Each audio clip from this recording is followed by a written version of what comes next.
Hey everyone, I'm Megyn Kelly. Welcome to the Megyn Kelly Show and our weekend best of special. Vice President and Democratic nominee Kamala Harris unveiled her first policy position this week: no tax on tips. Sound familiar? It must, because former President Donald Trump came up with it. We discussed that with the EJs, plus the J.D. Vance media tour this week, while the VP nominee on the Democratic side entirely avoids all media.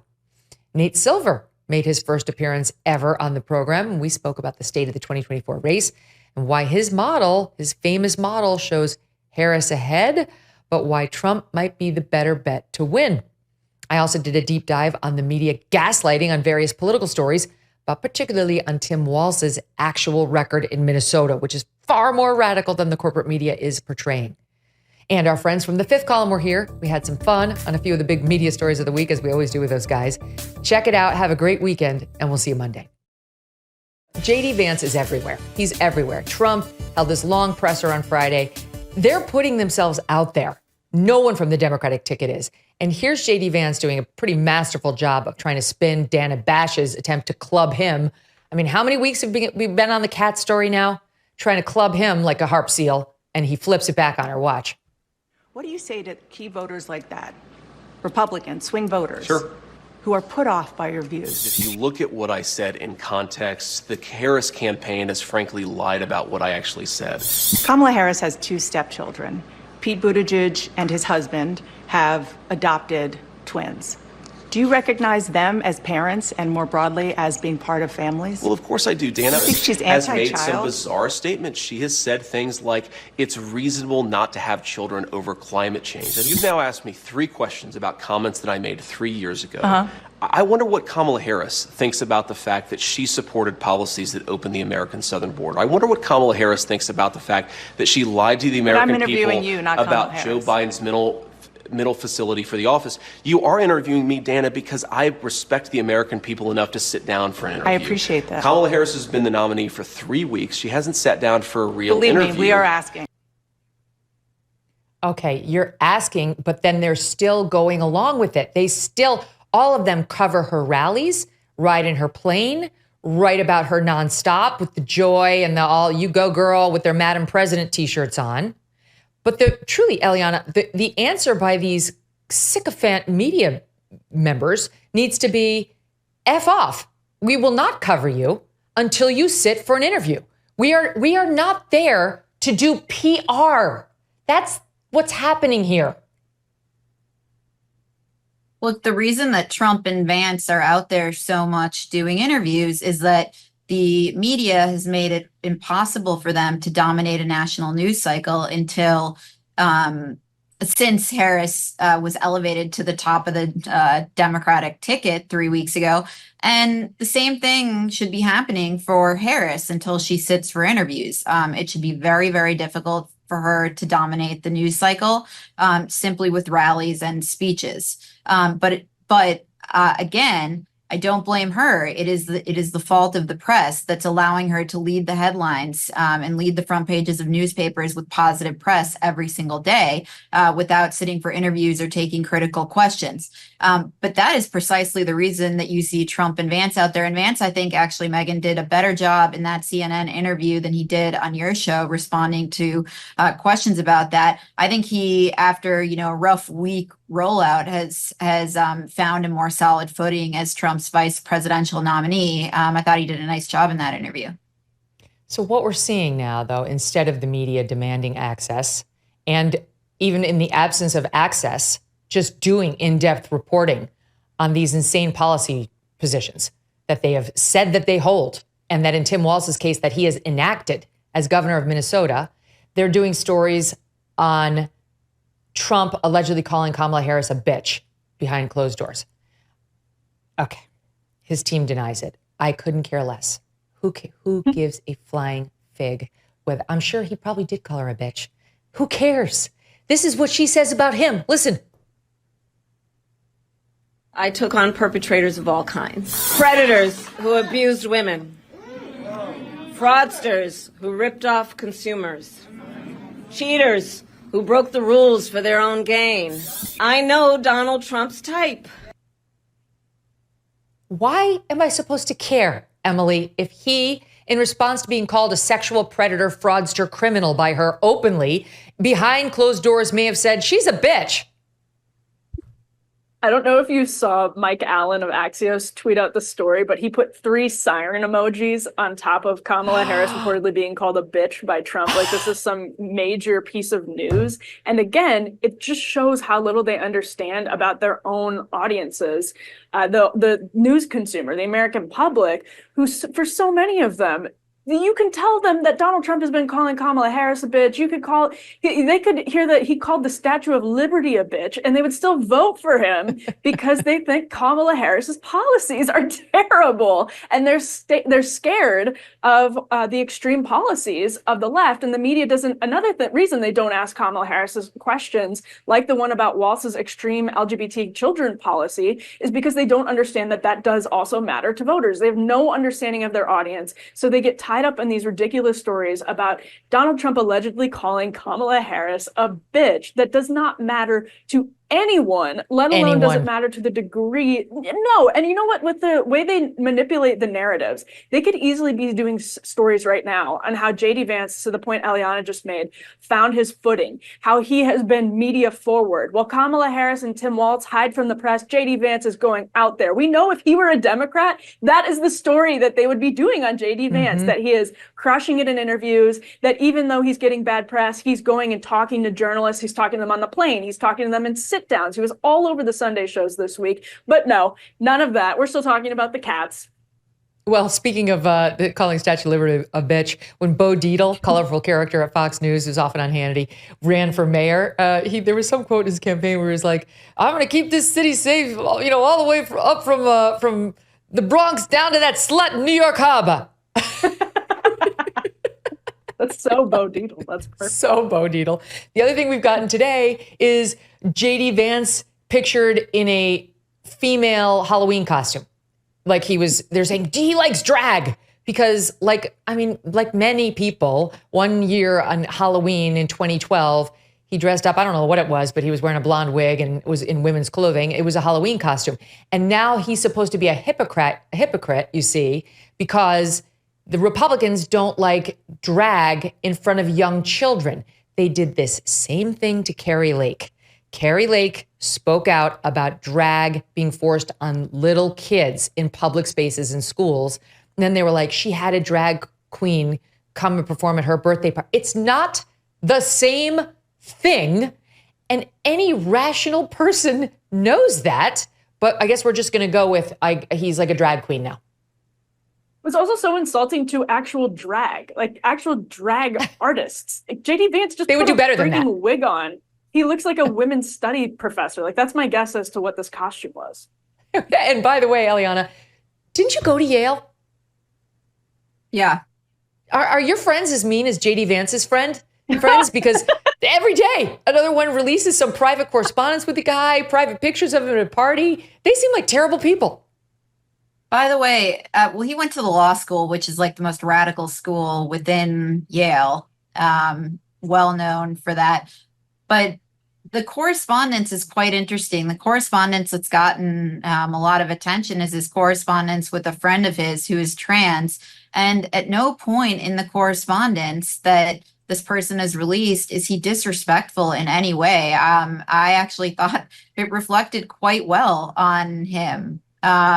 And I wasn't quite sure what the upshot of that story was, other than he was totally respectful to a friend with whom he had developed personal disagreements.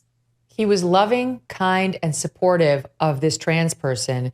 The person broke up their friendship because he came out publicly and said he doesn't want these treatments for children. And that was enough for this person to completely turn on him, try to publicly humiliate him, go to the New York Times, go to CNN, elsewhere, to try to embarrass him publicly. This person's a bad person. This person's an ass. All right, that's it. That's all there is to it. A bad friend, as is whoever tried to embarrass JD Vance with a stupid Halloween costume. I mean, it's just so absurd to try to make that a comparison. The gyrating, leather strap, bondage, drag performances that we're seeing in like the bluest of blue states in front of the young ones, trying to make them look at some guy's naked ass with nothing but a leather strap through his crack. That is not the same as a law student male going as some sort of a female character on Halloween. I hate to break it to you, but that's another thing normal people understand. It's just, it's so infuriating. Go ahead, Eliana. The New York Times quoted another friend of Vance's from law school who cited as the reason for friction in their relationship that Vance's barbs about the elites at Yale became too pointed. And the Times actually quotes this as some kind of shot at Vance, as if any normal person would take umbrage at the fact that J.D. Vance arrived at Yale and found the place snobby and out of touch, or that he's criticized, Ivy League elites since then. It's that genre of journalism of what your former classmates said about you is not a strong one. I don't think. Talk about empty calories. All right, so now, particularly, by the way, at a school like Yale, full of strivers who one can presume are incredibly envious of where he's ended up in life compared to them. Yeah, I know. Well, the same thing. And you've got Tim Walz every day criticizing him for graduating from Yale Law School and going on to work for Peter Thiel as a Silicon Valley billionaire. He's like, oh, sure, he's working class. Sure, he went to Yale Law School. Hello, that's the American dream, Emily, right? To get yourself up, improve your circumstances. I was going to say Minnesota's own Eliana Johnson went to Yale. No, now she's a partisan hack elite. You're not allowed to do that because then you've lost all touch with your roots. I wish I could say it was a working class success story, you guys, but sorry, Eliana, not really. You are not from Minnesota anymore. Not really. You have zero. Elite Twin Cities kid. That is all Tim Walz had to do when they misstated his military credentials many, many times. Just be honest, like Eliana just did. Just a gentle, good-humored correction of the record. We're going to do his military thing in the next segment, so I'll just table it for now. But I do want to get back to Kamala. So we don't hear from her at all. No media interviews, her stupid tarmac interview with a couple of reporters, which was 71 seconds long. And so we glean little bits and pieces here and there in her stupid speeches, which are completely curated. And she dropped this doozy on, was it Saturday, where she stole Trump's proposal on tips for service workers. It was Saturday in Vegas. All right, so first, I'm going to give you what she said on Saturday in Vegas, where she slipped in a new proposal, allegedly of hers. When I am president, we will continue our fight for working families of America.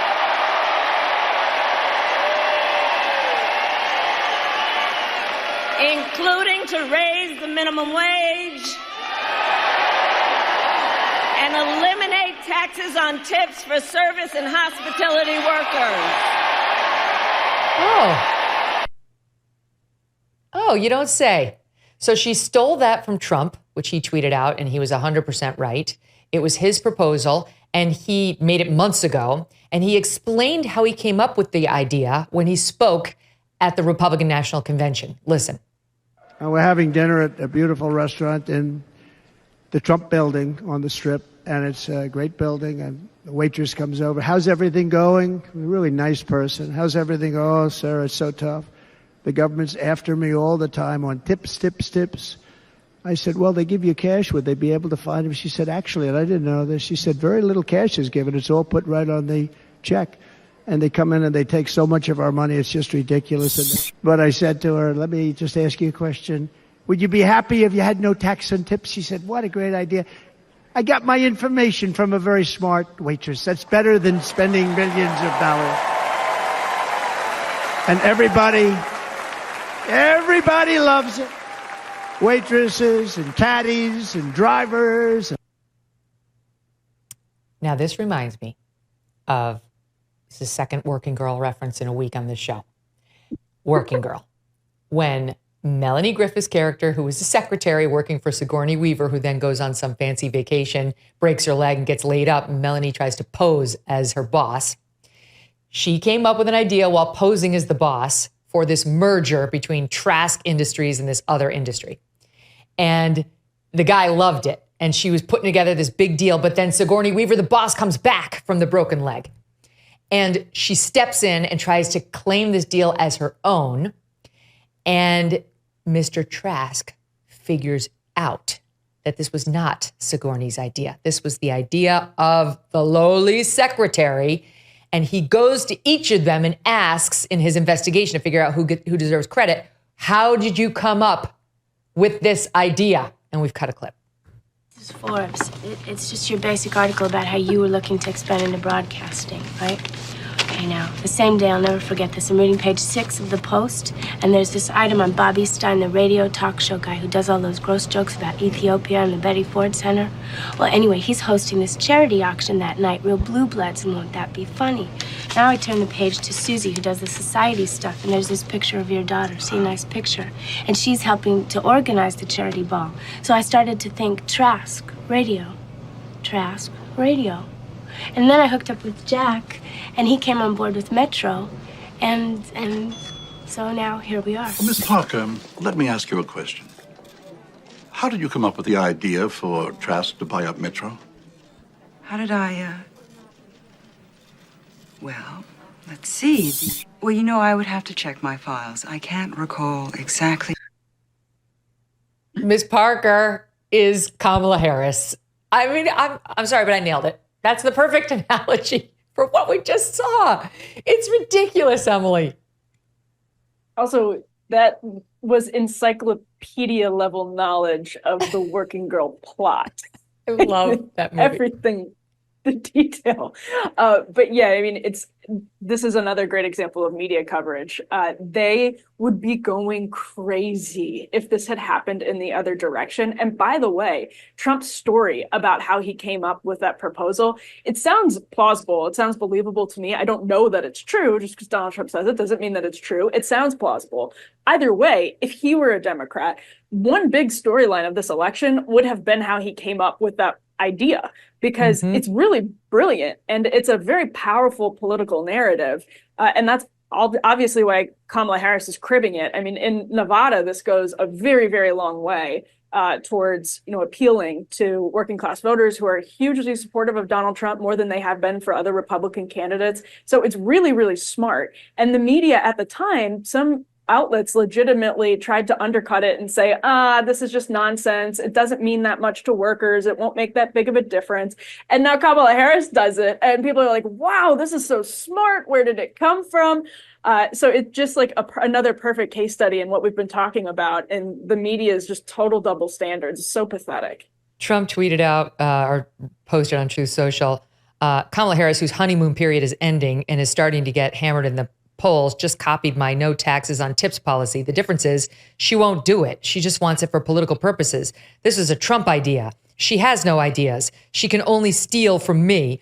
And Eliana, what we saw over the weekend on X was hysterical posts. Like there was this one, was it Curtis Hook? Oh no, he did not this one. Here's for the listening audience. There's one guy taking a test on the left and writing Trump, no tax on tips. And one guy copying off of that guy and labeled Kamala Harris like in a testing situation.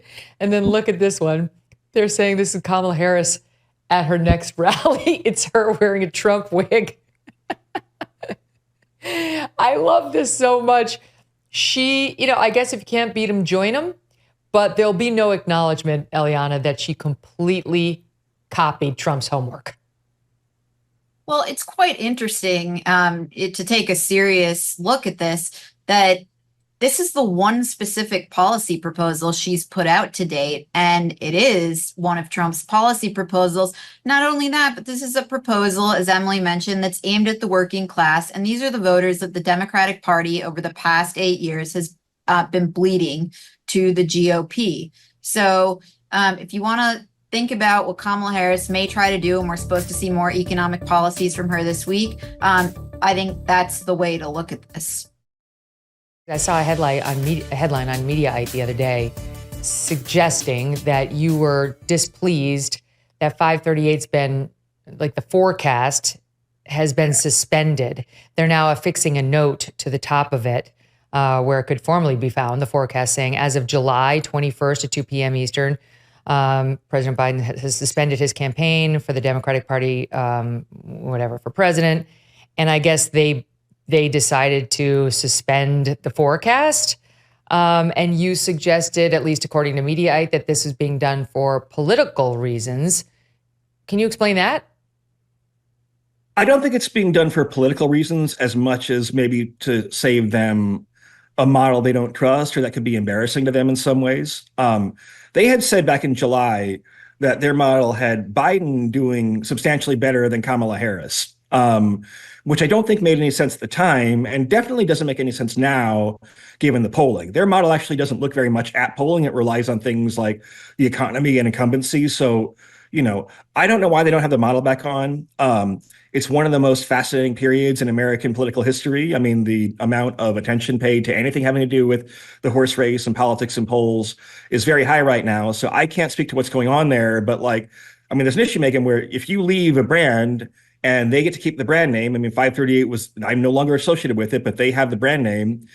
It's a little bit of an awkward spot if you think they're putting out a product that doesn't live up to, I'm a demanding person, but it doesn't live up to the standards that you created. And they have great people there. The people I work with are still there, but they hired a new guy that that I had feuded with and thought, was not someone I would have hired. And so whatever. I got the model, I got my model, I have myself. And so I got the valuable things out of that relationship, but it's frustrating to have a version of a product that is not the product that you helped create.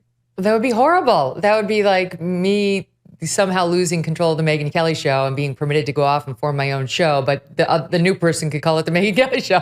I would hate that. Yeah. But do you think that there is, because maybe they'll start the forecasting now that Kamala's back and it's going well for her. Because to me, it would seem so obvious that they lost interest in doing that when it looked like Joe Biden was doing so poorly. Well, because their forecasts have been the most optimistic forecast for Biden, right? When Biden left the race, they still had it at 50-50, which I think is simply wrong based both on the polling and based on kind of common sense, right? This is a guy who was having trouble delivering even prepared remarks, and certainly anything off a teleprompter was very difficult for the president. So look, I don't know. The guy who runs the model, I think, has definitely seemed like he's more of a partisan leaning Democrat. But look, you need to separate out your rooting interest from your ability to do analysis and reporting, right? Correct. I am, full disclosure, I will vote probably for Kamala Harris. It's not going to matter. It's in New York. But if Trump is ahead by 3 points in Pennsylvania on election day, then that's what our forecast will reflect. And I'm not going to spin it. And I'm not going to indulge, critiques from Democrats. Because people say all of a sudden, when we had Trump way ahead, they're like, oh, Nate is MAGA now, right? Nate's being funded by the right wing. And now that it's 50-50 again, or we actually have Harris slightly ahead, then, oh, you're back in good graces. I think people don't understand that some folks are able to separate out their journalism from, I think it's fine as a citizen to have opinions about public affairs and for transparency reasons to even articulate that for context when you're going on a media appearance or writing about the election. But we can decouple these things from one another. I think people should hold themselves to a higher standard of being able to, walk and chew gum at the same time. Yeah, it's been a while since I've taken statistics and probability, but those seem like models that one could follow irrespective of one's bias. However, I guess there are some people who put inputs into the models that could change the outcome, and they do. It's a fine line because when you're building a model, especially for elections, the other thing I do is sports. And in sports, there are hundreds of NFL games played every year and thousands of baseball games. It's easier to kind of have the data speak for itself. For elections, we have one election every 4 years. The political climate is always changing. Conditions are different. So you have to be more assumption driven. And that requires you to think very carefully about what are the assumptions I make if I actually had to bet my own money on this election? That's the standard I think people should use, because otherwise you get in a trap where your rooting interest tends to, surface in all types of different ways with all these decisions that you make when you build the forecasts and how you average the polls together or what standards you have for X and Y and Z. So it's a hard problem, actually. It's a difficult problem. And the longevity I have, having done it since 2008, is a real asset because it's not my first rodeo. Mm-hmm. So, all right. So just to take a look at your latest probability, you've got Harris at 54.8% chance of winning the Electoral College, Trump at 44.7%. So not quite a 10-point difference between them, but the race has shifted dramatically toward the Dems' favor since the substitution.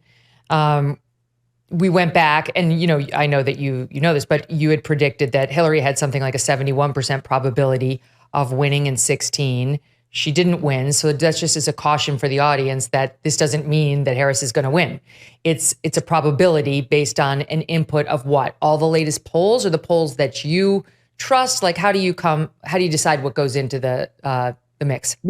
We try to be as inclusive as possible, right? As long as it's a professional poll, professional scientific poll, we include it regardless of the political ideology of the pollster. If there are polls that are amateur polls, like someone doing it on a blog and they pay $300 for a SurveyMonkey survey, not those, but we are the most inclusive of the different sites because we believe in the wisdom of consensus and the wisdom of crowds. And there are years where some of the polls people demean as outliers wind up being right. And so we're kind of following a process there. And to the other thing you said, look, Harris it's basically a coin flip. 54-46 is not much removed from a coin flip. And you're right that in 2016, Trump won with longer odds. He was at 29% in our model. Now, what I would say as a poker player, gambler, sports bettor is that you look at where is your prediction relative to the market.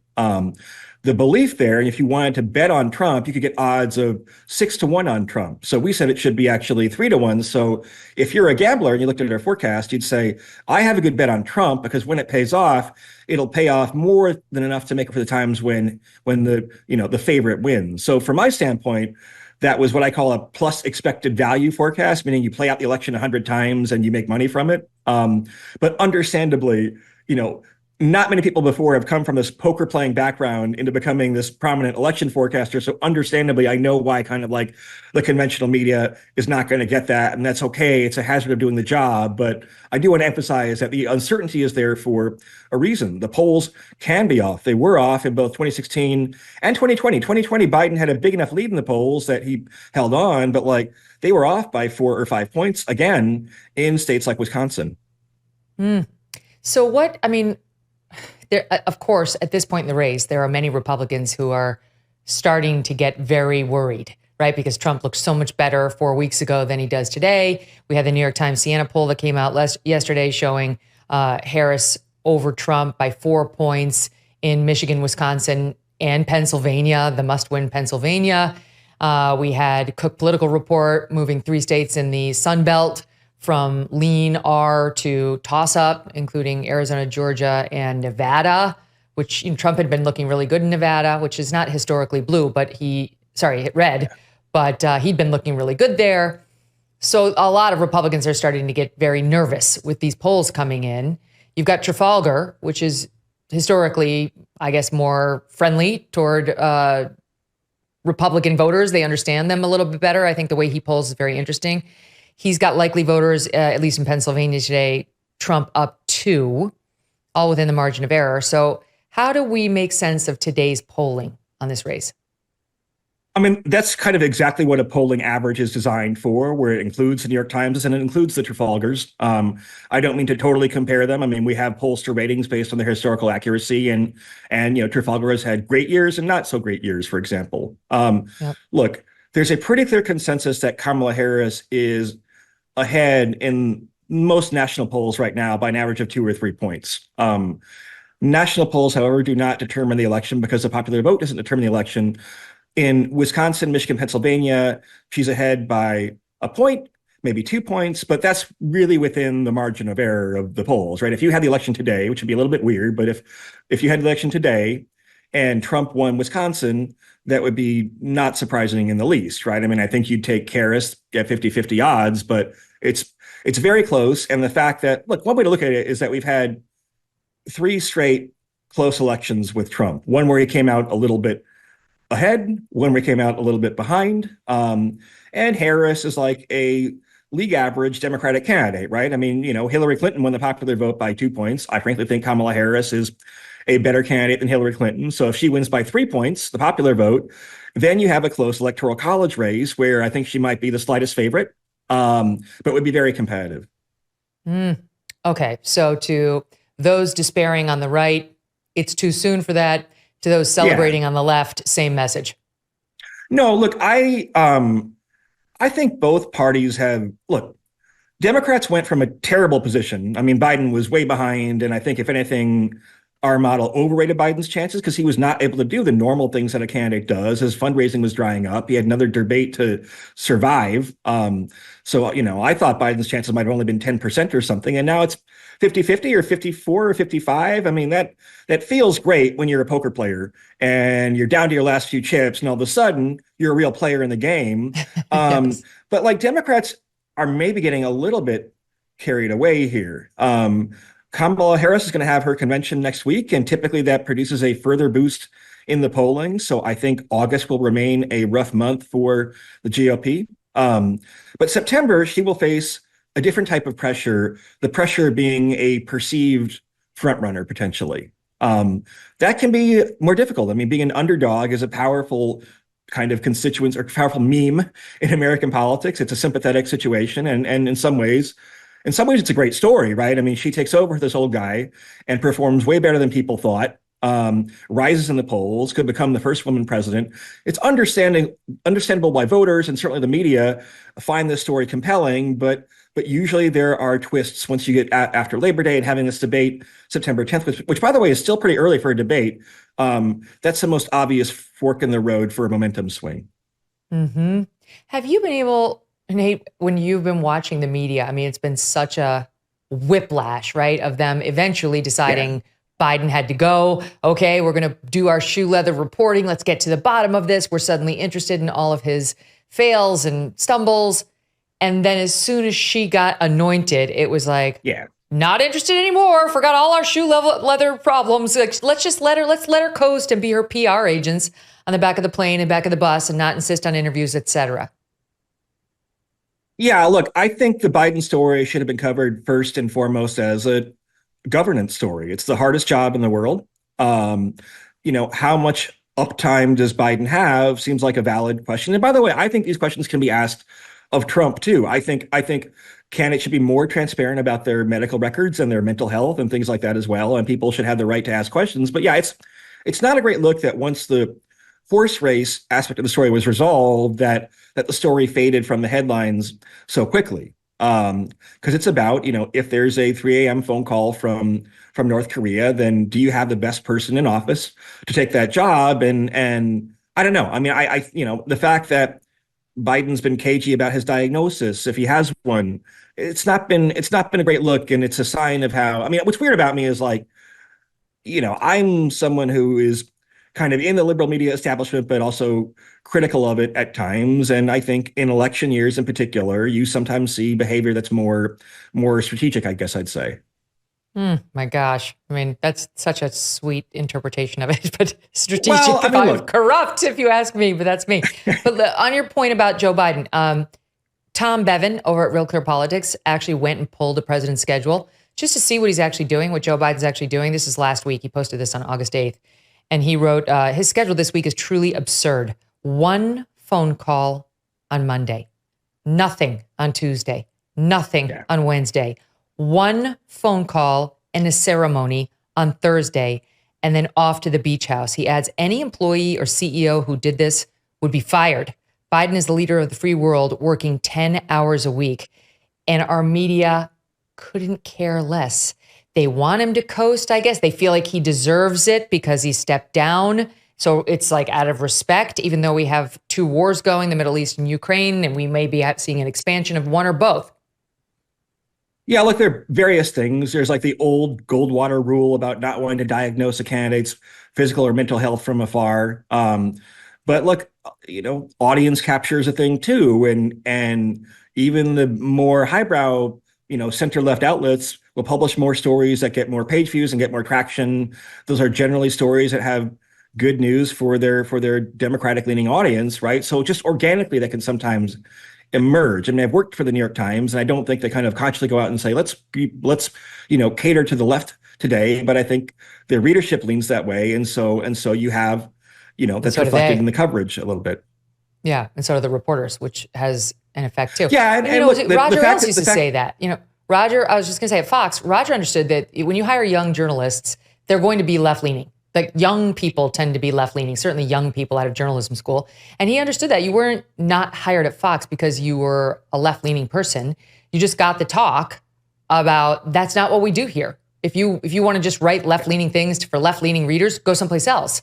If you actually want to do fair and balanced news, which is, Brit Hume used to call it like pick money up off the street. It's just like the whole lane of stories not told, not touched in a fair way. Then you can work here. But I don't think that reporters at the New York Times get that speech. Yeah, I don't know. Again, I am a little conflicted out here. I freelance for the New York Times, so I don't want to speak, and you should account for that conflict. Look, I think the issue is kind of the pipeline issue where the Times is hiring from lots of elite colleges and universities, young people from elite colleges and universities. And, they're very bright people. I mean, they get the best and brightest people in their class, but people coming out of those elite institutions are progressive Democrats. And look, there are more journalists than you might expect, Megyn. I mean, I'd push back. There are a lot of journalists who care about the truth and are able to separate out their rooting interest from their journalism. I mean, I think the majority, maybe even the super majority. Who's coming to mind? I'm not going to name names. I mean, look. No, because there aren't. It's the majority. That's insane, Nate. That's insane. I'm not going to deny there are some. But the majority, absolutely not. Look at the news coverage. I mean, look at the news coverage. Did you see the headlines today after that Elon Trump thing last night? The media knew exactly what to do. It sucked. He sucked. Elon sucks. All our concerns about being kind toward people with special learning and so on, out the window when it's Elon Musk, who everybody knows is on the spectrum. No, we can make fun of him it's like, this is just today's example, but we'd be here all week. It's definitely not the majority. I hear we have a difference of opinion. Go ahead. Look, I mean, I've worked in these spaces as well, and I think there are a lot of good people there. I think sometimes the people who care more about the journalistic standards are reluctant to speak up to younger colleagues who want to take the newsroom in a more progressive direction. And you have a lot of internal battles. One thing about the Times is that, at the Times, a kind of more traditionalist actually said, hey, if you want to turn this into like a progressive newspaper, then this is not the place for you exactly. Then they've shifted a lot from kind of the peak of 2020, peak wokeness or whatever you want to call it. I read so much stuff and I might not say that about outlets X, Y, and Z. I don't want to make enemies now, but there are outlets Washington that I wouldn't Post. Say that about. Yeah. I said there's plenty more. I want to play this because you said it's not considered appropriate to diagnose from afar in the context of Joe Biden. President Trump did not get that memo. He feels perfectly comfortable doing it. And here is a little bit from his discussion with Elon last night.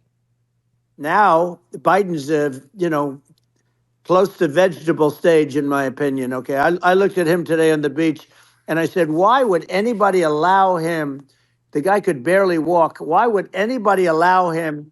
Does he have a political advisor that thinks this looks good? He can't lift the chair. The chair weighs about 3 ounces. It's meant for children and old people to lift.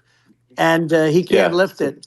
The whole thing is crazy. Well, he's clearly, he's clearly like, we just don't have a president right You now. don't have a president. And she's going to be worse than him because she is a San Francisco liberal who destroyed San Francisco. And then as Attorney General, she destroyed California.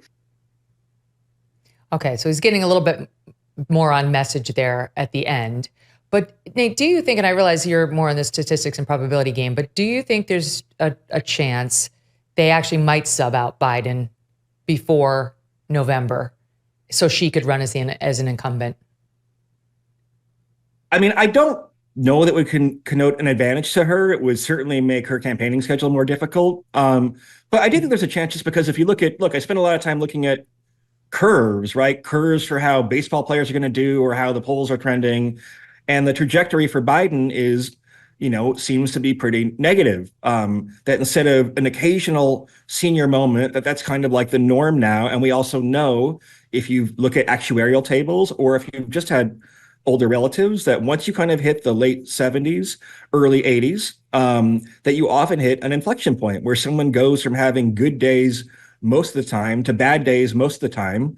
And so, the fact that he wanted to be president for another 4 years, if you extend out that curve, that was, kind of an untenable ask of voters. It's the main reason that he was losing. But it's a perfectly logical question to ask, why not just step aside now? I think that's perfectly logical, and the media should ask that question more.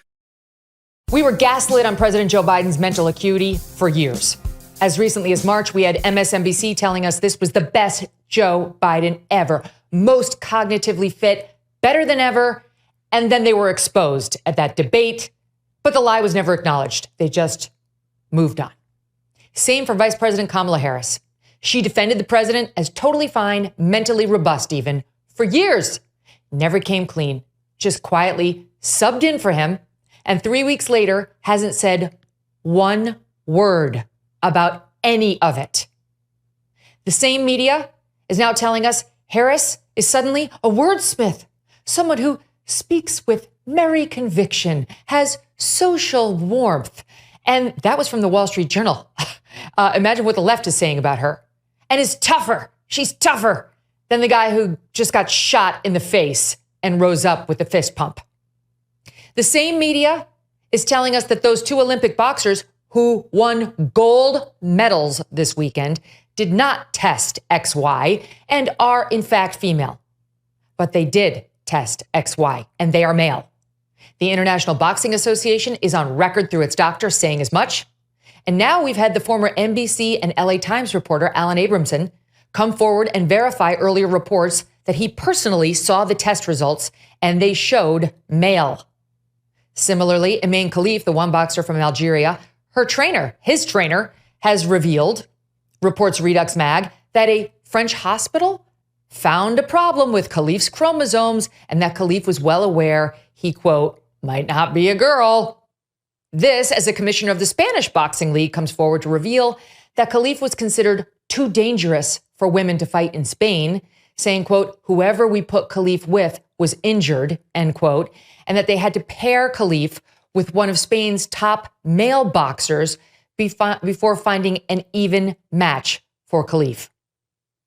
Even the IOC, which had been maintaining that these two boxers were female based on their passport identifications as female, appeared to give up the game this weekend, saying, quote, it is not as easy as some may now want to portray it, that the XX or the XY is the clear distinction between the men and the women. This is scientifically not true anymore. And therefore, these two are women.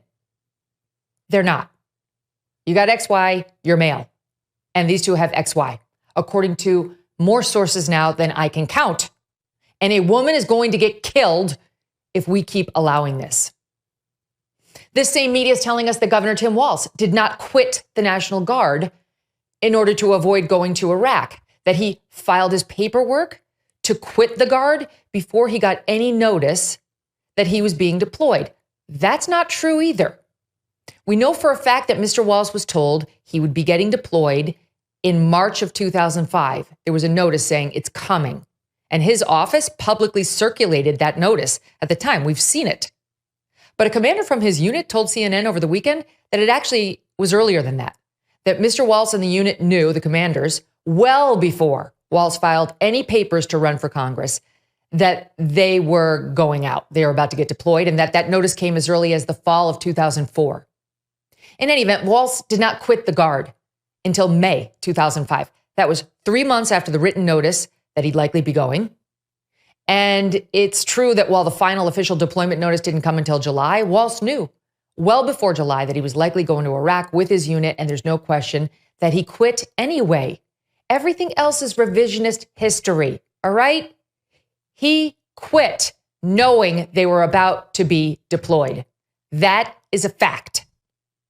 The same media telling us that he made a mistake when he exaggerated his rank in the National Guard repeatedly, something he continues to do. That he misspoke when he claimed he served in war, which he didn't. That he misspoke, again, when he said or allowed others to say that he served in Operation Enduring Freedom, meaning the war in Afghanistan, which he didn't. He misspeaks a lot and always in one direction. This same dishonest partisan hack media is telling us that Governor Walz did not make Minnesota a refuge for kids with gender confusion, that he did not sign a law allowing young children to come to Minnesota fleeing their parents who do not wish for them to cut off their healthy genitals, that he did not allow courts to take custody of these young, confused children and allow minors to sterilize and mutilate themselves away from their loving parents. But he did. He did exactly that. And finally, they're telling us that Tim Walz did not sign a law mandating tampons in all grades 4 through 12 bathrooms, including the boys' bathrooms. Except he did, and there's no doubt about it. A woman named Jill Burkham with the Minneapolis Star-Tribune, a hack paper dedicated to helping Democrats, wrote a piece over the weekend trying to argue that because the law has not yet been followed in one large school district in Minnesota, instead they're putting tampons only in their gender neutral and their girls' rooms, that the law must not include the mandate it says it does. I have news for you, Jill. The fact that a district is ignoring the law does not invalidate the law itself. And if a trans student sued that school district tomorrow for noncompliance, they'd win. The law says tampons must be made available to menstruating students in all bathrooms used by kids in grades 4 through 12. Republicans tried to amend the bill to limit the language to only girls' bathrooms. That amendment was defeated. The sponsor of the law said, quote, trans boys, meaning girls pretending to be boys, need tampons too, and therefore sanitary products must be placed in the boys' rooms. The products must be available to all menstruating students. I think there was some discussion earlier about boys' bathrooms. And would that allow a school district, at least especially in the elementary age, to not have to put these products into the boys' bathroom? This bill requires that schools provide free period products in all student bathrooms grades 4 through 12. Trans boys menstruate, and they use boys' bathrooms and would need these products. In order to ensure that all menstruating students have full access to period products, it is important that we include them in all bathrooms where trans students who menstruate may need to access them. Okay. That woman won the argument, and now the law is perfectly clear. The mandate is unambiguous. And while Jill points to a clause that says a plan must be developed by the school district for the implementation of the law, that does not allow the law to be ignored. Jill, let me give you a little legal lesson. That's not how laws work. You don't say, here's a mandate, but then you can totally ignore the mandate if you want to ignore the mandate. Implementation speaks to how the law will be complied with. For example, what amount of tampons to put in the boys' rooms versus the girls' rooms. This was specifically debated as the law was under consideration with an understanding that the boys' rooms could have fewer supplies. But whether to comply with the mandate is not up for debate. It's a law. Tampons to any menstruating student in all bathrooms 4 through 12. And Minnesota believes trans boys menstruate, that they use boys' bathrooms, and those bathrooms must stock up on Tampax. By the way, so offended was Star Tribune reporter Jill Burkham with my reporting that she encouraged yours truly to try doing some journalism. I guess to come up with a misleading, legally misguided report just like hers. Maybe I'll do that, Jill, and become a reporter just like you, who no one has ever heard of doing partisan hack journalism for a dishonest paper that has endorsed nothing but Democratic presidential candidates for the last 40 years. To be clear, you needn't even be a reporter to figure out how this law works. Being able to read and understand a statute is sufficient. Maybe Jill can't do that because she's not an attorney, but I can, and the law is clear. It's a mandate. As for Jill and her stellar journalism advice, I think I'm going to pass. We decided to pull some of Jill's very journalism-y musings for the Star Tribune editorial board on which she sits, and I got to say, I'm slightly doubtful about Jill's objectivity. Just a few examples. She and her board urged Trump to quit the presidential race back in 2016, lamented the overwhelmingly white jury in the Kyle Rittenhouse case, which involved a white man shooting other white men who attacked him, applauded the Trump farce fraud verdict handed down by Judge Engoron, suggesting the Trumps have no conscience and that voters in November should be guided by Judge Engoron's use of the term pathological when it comes to Trump. She and her pals called Trump a disgrace after the business records case conviction, celebrated the label of convicted felon, and chastised voters who still plan to vote for Trump. See, Jill knows better. In the COVID madness, Jill and her colleagues defended mask mandates, begged for booster shots, and as recently as 2022, Jill personally expressed a vague hope that maybe someday, this is 2022, someday, quote, with vigilance, COVID-19 will be more manageable. But for the time being, encouraged vaccinating, boosting, masking up again, switching over to remote work, putting other mitigation measures back in place. She and her paper backed DEI in Minnesota schools, naturally. Such an objective journalist doing so much journalisming. As soon as Waltz was picked by Harris, Jill and her board buds celebrated the choice, writing, "Waltz makes the ticket." Good. Then Jill personally tweeted a link to the Harris campaign's lies about Trump supposedly blessing Tim Waltz's handling of the Minneapolis riots, commenting, "Well then, Jill, what happened to the journalism? That was a fake news report. Or were you too busy trying to find a school district blowing off the tampon mandate to do some real reporting on what happened in your own state?" On August 6th, she tweeted this about Waltz's first campaign speech. "Oh, Waltz went there with the couch reference. So fun, and what a moment to celebrate and circulate, Jill. Tim Waltz, for whom it appears lying is a signature move, lies again, but it's so fun because it makes J.D. Vance look bad." Did you journalism there, Jill? Did you report that this was a disgusting smear? You know, like you did on all the Tim Walz stuff that was actually true? Didn't see it. Maybe it's still coming. I'll wait. The point here is not to pick on some sad little lady whose Democrat dreams may be endangered by her hero Tim Walz's far-left policies. The point is Jill and her paper and this disgusting, enabling, lying, partisan hack media are gaslighting us all on so many important issues. And there is no choice for those of us who can still report truthfully, who, one, are able to do that, capable of doing that, and two, have the platforms to do so, that we must do so all the time, no matter what. This is another funny moment, which the press is totally misunderstanding. It was from his exchange with Elon the other night, and he's making a remark about that ridiculous Time magazine cover showing Kamala Harris like, oh God, yeah, like Joan of Arc up there. I mean, it was ridiculous, the depiction of her. And here's what Trump said, and then I'll play you the media reaction. Listen. But she's getting a free ride. I saw a picture of her on Time magazine today. She looks like the most beautiful actress ever to live. It was a drawing. And actually, she looked very much like our great first lady, Melania. She didn't look like Camilla. That's right. But of course, she's a beautiful woman. So we'll leave it at that, right?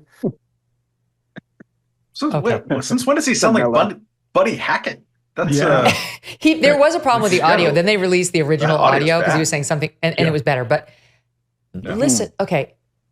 My take on that exchange, he's obviously suggesting Kamala Harris is not attractive, but was made to look attractive by this sketch artist who put her on the cover of Tom. Like, he's like, they made her look like Melania, for the love of God. And he's like, right? That's what he's saying.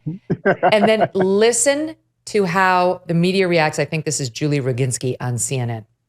This is the same kind of misogyny we talked about before, right? She's dumb, she's terrible, but she's hot. In other words, is what he's saying. So I guess she's going to get a free ride because she's hot, right? Because women who are hot, in his words and his terms, get a free ride. I mean, this is a woman who's a former prosecutor. She's a former attorney general. She's a former senator. She's a sitting vice president. She's accomplished. You may not agree with her. You may not think that her policies are the right policies, but she's accomplished. And yet he's reducing her down to her looks and basically saying that she's dumb, she's not so smart, but because she's a good-looking woman, kind of like my wife Melania, she's going to get a free ride from the media. Oh my God! I like Julie. Julie's usually pretty smart, and she whiffed badly on that one. That's so wrong, right? Like, talk about that's how little they understand this guy. In no universe does Donald Trump think Kamala Harris is hot and it's going to get a pass because of he's that. Clearly saying that this is Time Magazine's kind of visual hagiography, and they made her look like Melania, who's really hot. And that's not what she looks like. Could you imagine Donald Trump correct. using the phrase visual hagiography? Yeah, That would I be just amazing. was. Yes, he said that. I said, sir, visual hagiography. I said, sir, that's not what she looks like. She's not Melania. Bless her heart.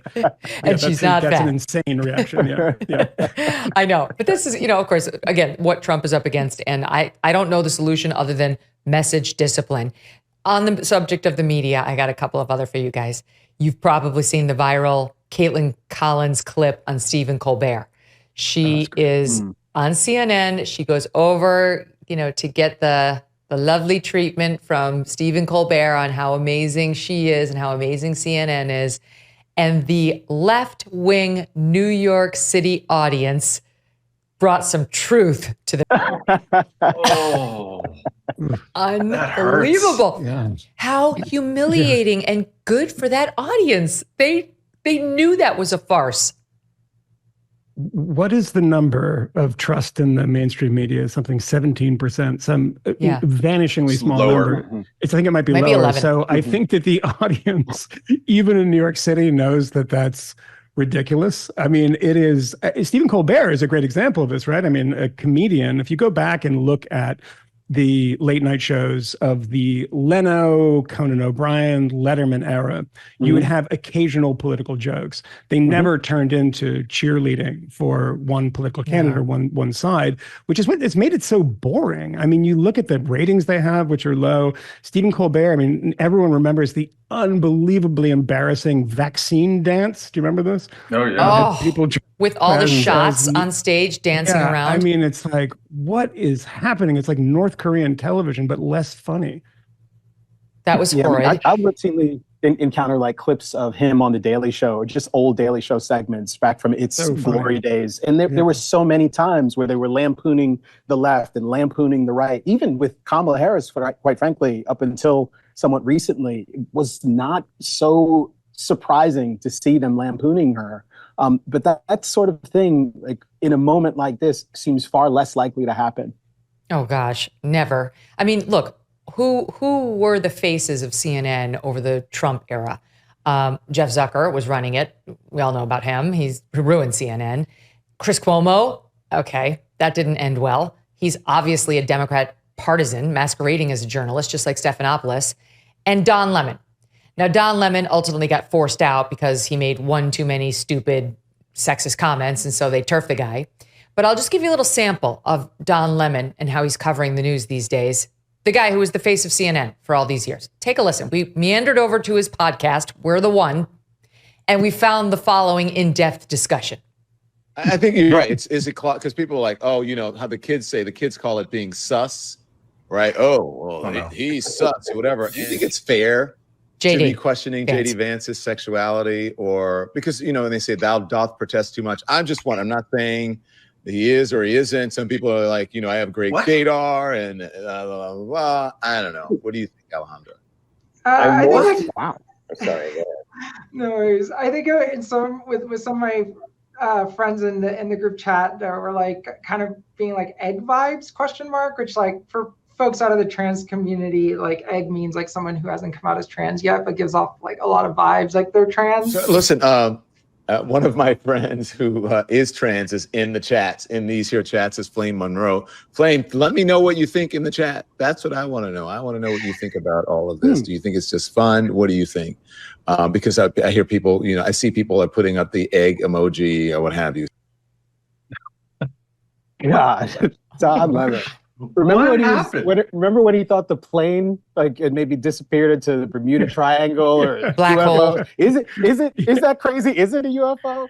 That's giving off the same vibes to me there, Don. How much was he? I mean, just asking if JD Vance is gay or trans. I'm just asking. That's all. Just asking. Okay. Yeah. Is it fair to ask? Because I don't know. I got good gaydar.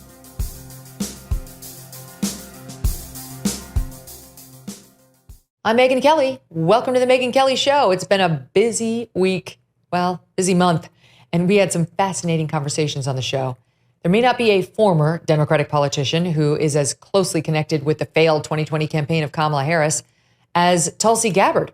She basically ended Kamala's campaign before it really began on a debate stage in 2019. Well, she joined me this week to talk about the new coronation of Kamala Harris this week, and she's got some really interesting thoughts, as you might imagine. Senator Josh Hawley was on with me to discuss what he's hearing from whistleblowers directly about the assassination attempt of former President Donald Trump, including why someone was on that roof that the shooter took shots from, successfully, unfortunately, but left it. That's what the whistleblowers told him, and he tells us in this conversation. Meantime, legendary actor James Woods was here on the program. He almost never gives interviews, and he shed some light on what it's really like for a conservative in Hollywood and what they did to him in particular, which is horrifying, but not totally surprising knowing that. And our friends from National Review, Charlie Cook and Jim Garrity, joined me to talk about what Kamala Harris's record really looks like. Back Monday. See you then.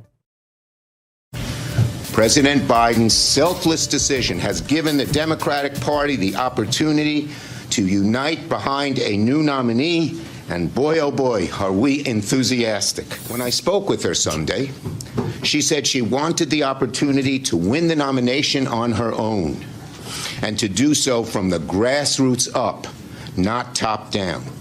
She would work to earn the support of our party, and boy, has she done so in quick order. So now that the process is played out, from the grassroots bottom up, we are here today to throw our support behind Vice President Kamala Harris. I'm clapping. You don't have to. It's a happy day. What can I say? And they didn't clap. And for the listening audience, while he's doing this bit, he's pumping his fist like, yay, we can do it. Both fists together, swing, swaying, bottom up, grassroots, just in case you didn't hear. Welcome back to the Megyn Kelly Show. Who better to talk about all of this with than my next guest, Tulsi Gabbard. She was a 2020 presidential candidate on the Dem side, and she is author of the book For Love of Country, Leave the Democrat Party Behind. So you know how things went over there. Tulsi, great to have you back, especially so soon. But why shouldn't we, given the monumental developments since you were last on? This was a grassroots, bottom-up, quote, process that was really given to the voters, just in case you weren't aware, definitely not top-down. True? Yeah, sure. If you buy what Chuck Schumer is selling, which I don't for a second. I was laughing as you played that clip, Megyn, because gosh, it's just so telling in so many ways, ending with him being the only guy clapping. In front of really like loyal Democrats and campaign operatives, nonetheless. Exactly. It really said it all about who's actually made the decision here. And it's not the rank and file Democrats. And we got to go all the way back to when the Democratic presidential primaries were supposed to occur. Stark contrast to when I ran in 2020. In that presidential primary where you actually had primaries, and there were a lot of different choices from voters to select from. How that pre-curation and pre-selection process occurred between the Democratic Party and the mainstream propaganda media back then is another topic for another conversation.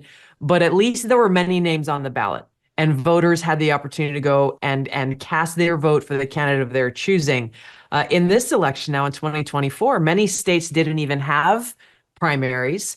We actually had a few people who stepped up to run against Joe Biden in the primary election, and their names were not allowed to be on some ballots in these states. So to say that, first of all, there was even a democratic process to select Joe Biden to be the nominee is a pure lie.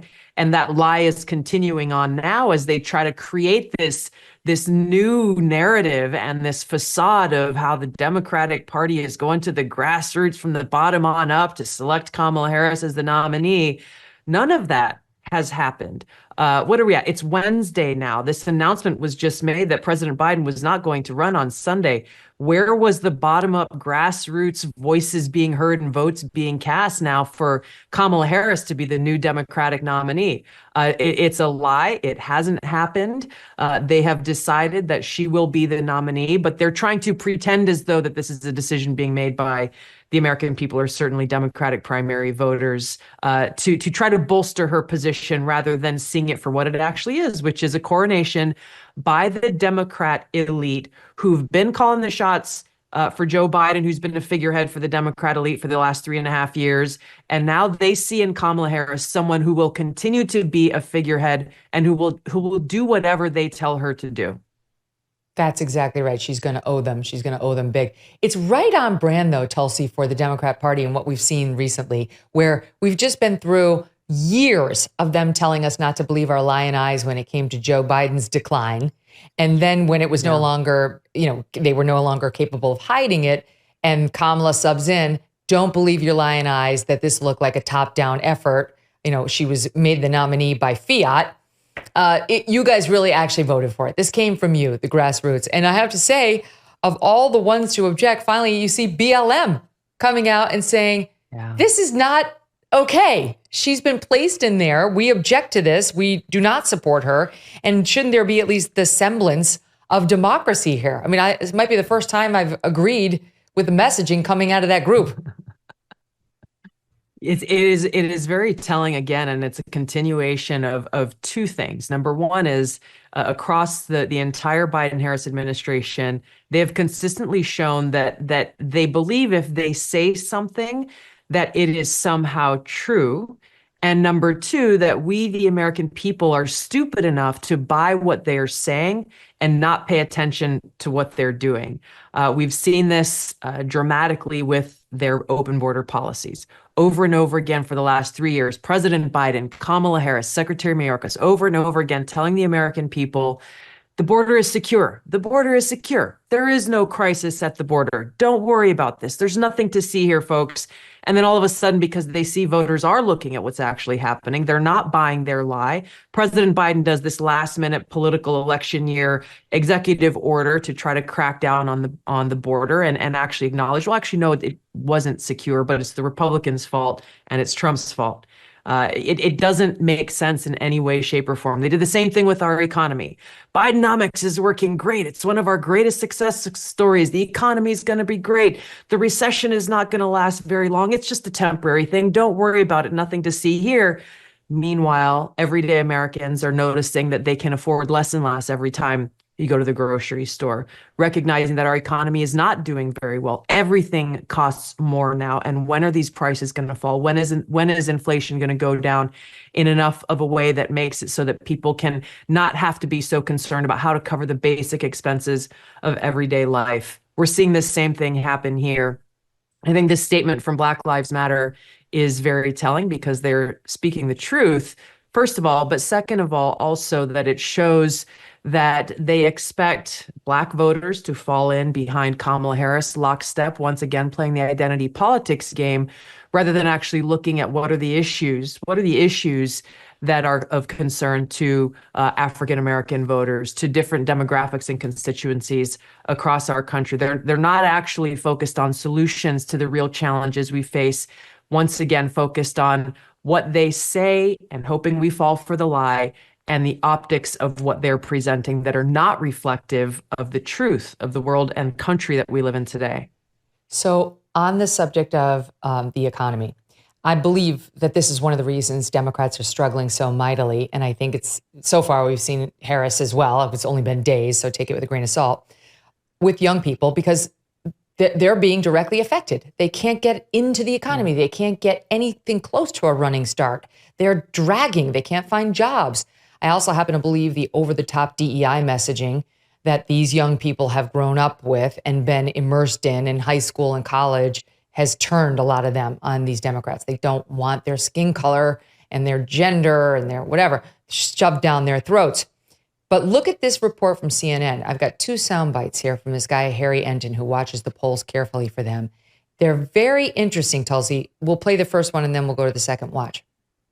Joe Biden won voters under the age of 35 by 21 points. What do we see with Kamala Harris? Well, she's still ahead, but the margin here is significantly less than what we saw with Joe Biden back in 2020. She's up by just 9 points. You may make the argument that was better than Biden was doing before he got out, but compared to that Democratic baseline, where Democrats have historically in presidential elections, at least this century, been carrying that young vote by 20 or more percentage points, she is way down from that. Democrats say they're more motivated to turn out after Biden left the race. Well, we do see a significant portion of Democrats who say yes, 39%. The thing I was interested in was it disproportionately younger voters who said that they were more likely to turn out or more motivated to turn out. And what we see here is it's 42%. Not a big difference between 42 and 39%. So this idea, again, that the vice president has unique potential to dig in and get young voters to turn out, John, it's just not there in the numbers despite all the internet memes that are going around.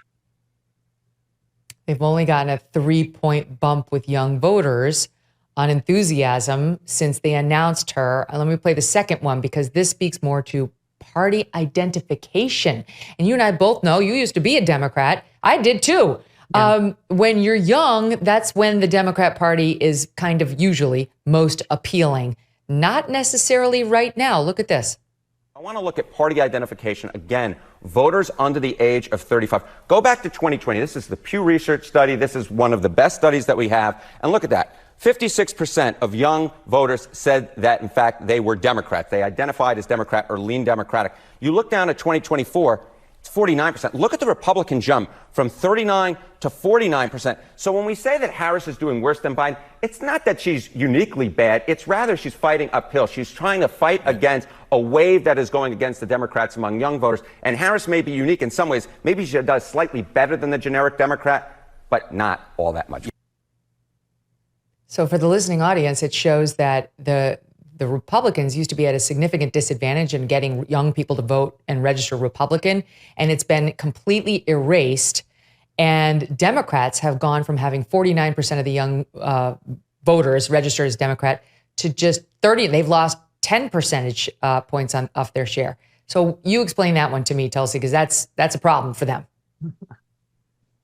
You know, what I think is encouraging of what we're seeing here is that you have young people who are questioning. They're not just accepting whatever they're being fed. Again, we can't cast a broad brush and say all young people this or that, but it's encouraging to see that there are more young people who are not just accepting at face value what the Democrat elite are saying when they say, hey, a boy can become a girl simply by declaring that is so, and that boys should be allowed to compete in girls' sports. I think people are actually, this is young people, but I think across the board are recognizing the literal and pure insanity of these woke radical ideologies that the Democratic elite are not only advocating for, but pushing and mandating in our schools.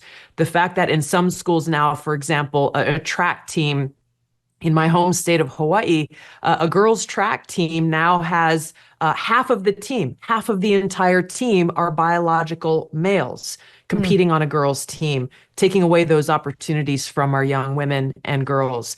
I think every rational, open-minded person would look at this kind of example and just say, this is insanity. It's crazy. And so you mentioned some examples with regard to the economy. You look at examples related to our open borders and how it's not just the border states now that are feeling the effects and impacts of the almost 4 years of open border policies under the Biden-Harris administration. It's small towns, it's rural communities. I was in Montana recently and was talking to some folks there. This is Montana. You couldn't get farther away from the border on any coast or the Southwest than Montana. And even there, they are being impacted by the illegal immigration crisis and an increasing presence of criminal activity by the cartels who have taken a stronghold there. It is harder for everyday Americans, young people who are usually not attached to an affiliation of one party or another from a generational standpoint.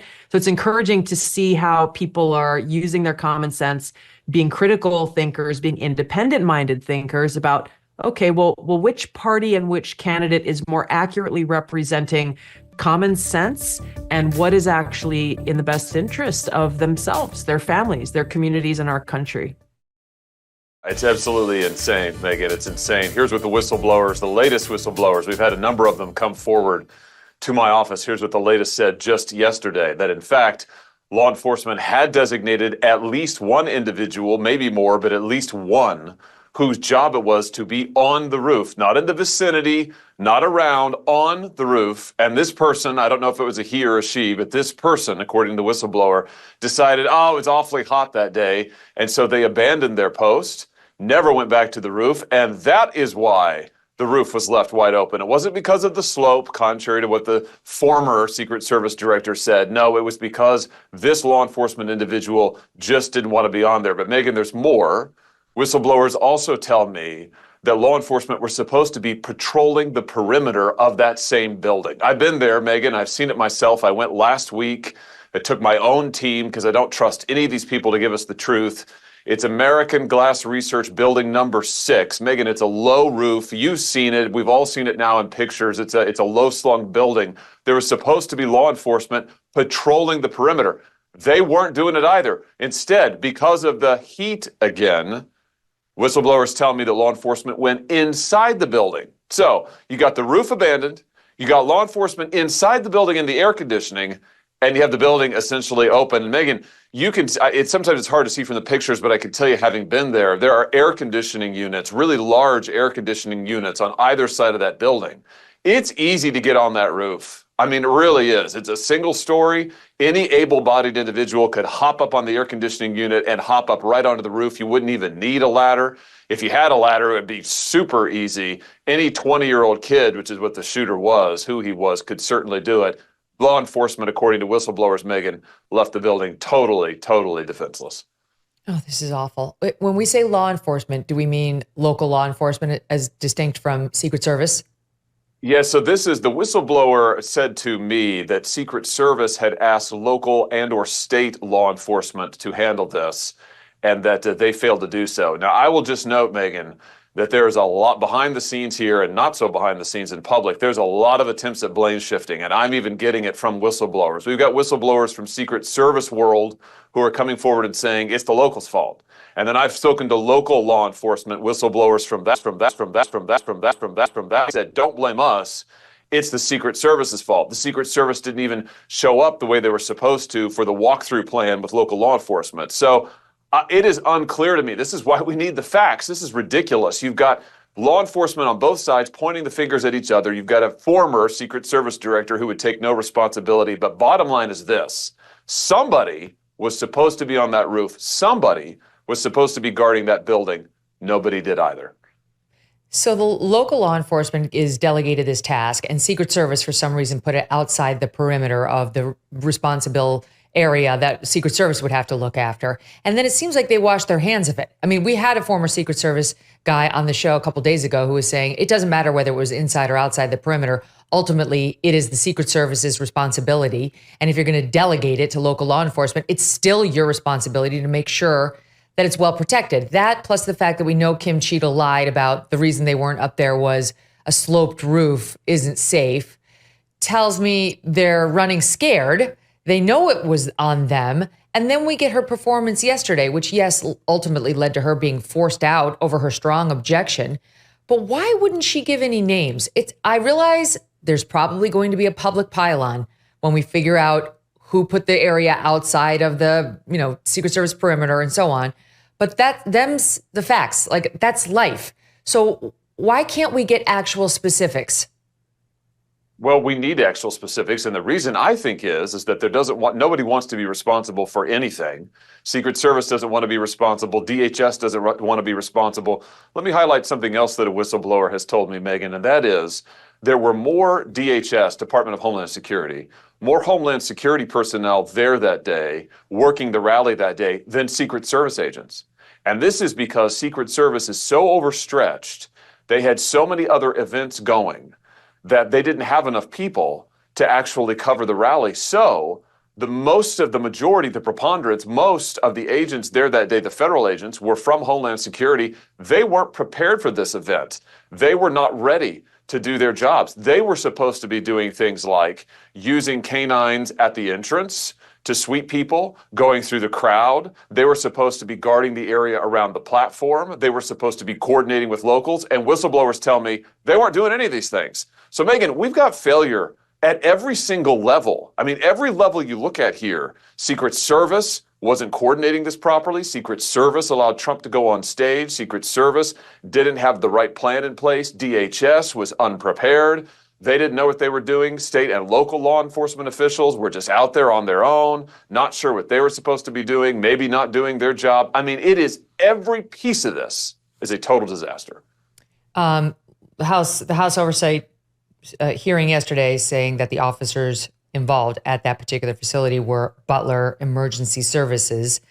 And God knows what their training was. Who knows whether they had the training or the experience to understand how to protect a former president who we knew was under threat, or who they should have known was under threat. So now you have Kim Cheadle forced out as a result of the embarrassing performance yesterday, in addition to the failures that kicked this whole thing off. And you've got Joe Biden's reaction as follows in a paper statement. Who knows whether this is really from him. She has selflessly dedicated and risked her life to protect our nation throughout her career in the U.S. Secret Service. We especially thank her for answering the call to lead the Secret Service during our administration. We're grateful for her service to our family. As a leader, it takes honor, courage, and incredible integrity to take full responsibility for an organization tasked with one of the most challenging jobs in public service. And then they go on to say the independent review to get to the bottom of what happened on July 13th continues, and I look forward to assessing its conclusions. That's pretty remarkable. He does not come anywhere near throwing her under the bus. I don't know that this gets it done, Senator. What do you think? No, it doesn't. I mean, and by the way, she did none of those things. The things he just said in his statement there, honor, service, responsibility. She didn't take any responsibility. We all watched the hearing. And by the way, she had briefed senators before that hearing, 5 days ago now, 6 days ago. She briefed senators in a closed-door briefing. Megyn, she was exactly in that briefing as she was yesterday. She was unprepared, she was ill-informed, and she was totally unwilling to take any responsibility. She didn't know basic facts 6 days ago. She didn't know basic facts yesterday. If the president really wanted to show some leadership, he should have fired her. He should have said, this is totally unacceptable. I never should have appointed you. You're fired. But of course, this guy won't fire anybody. I mean, let's think back to Afghanistan, where we lost 13 brave service members and hundreds of American civilians left behind to the enemy. Who did he fire after that? Nobody. No accountability.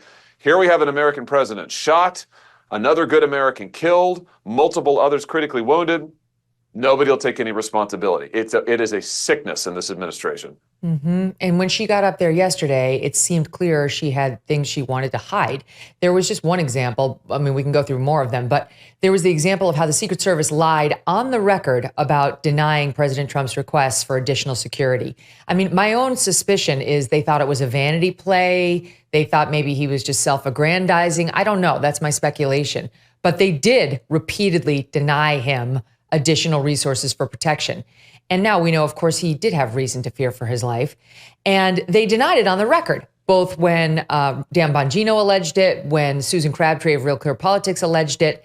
And then they were pressed, Director Cheadle was pressed yesterday on the fact that she signed off on those lies, that she would have had to approve her spokesperson, Anthony Guglielmi, in the lies that he told. And here was a bit of that exchange with Florida Representative Mike Waltz in SOT 24.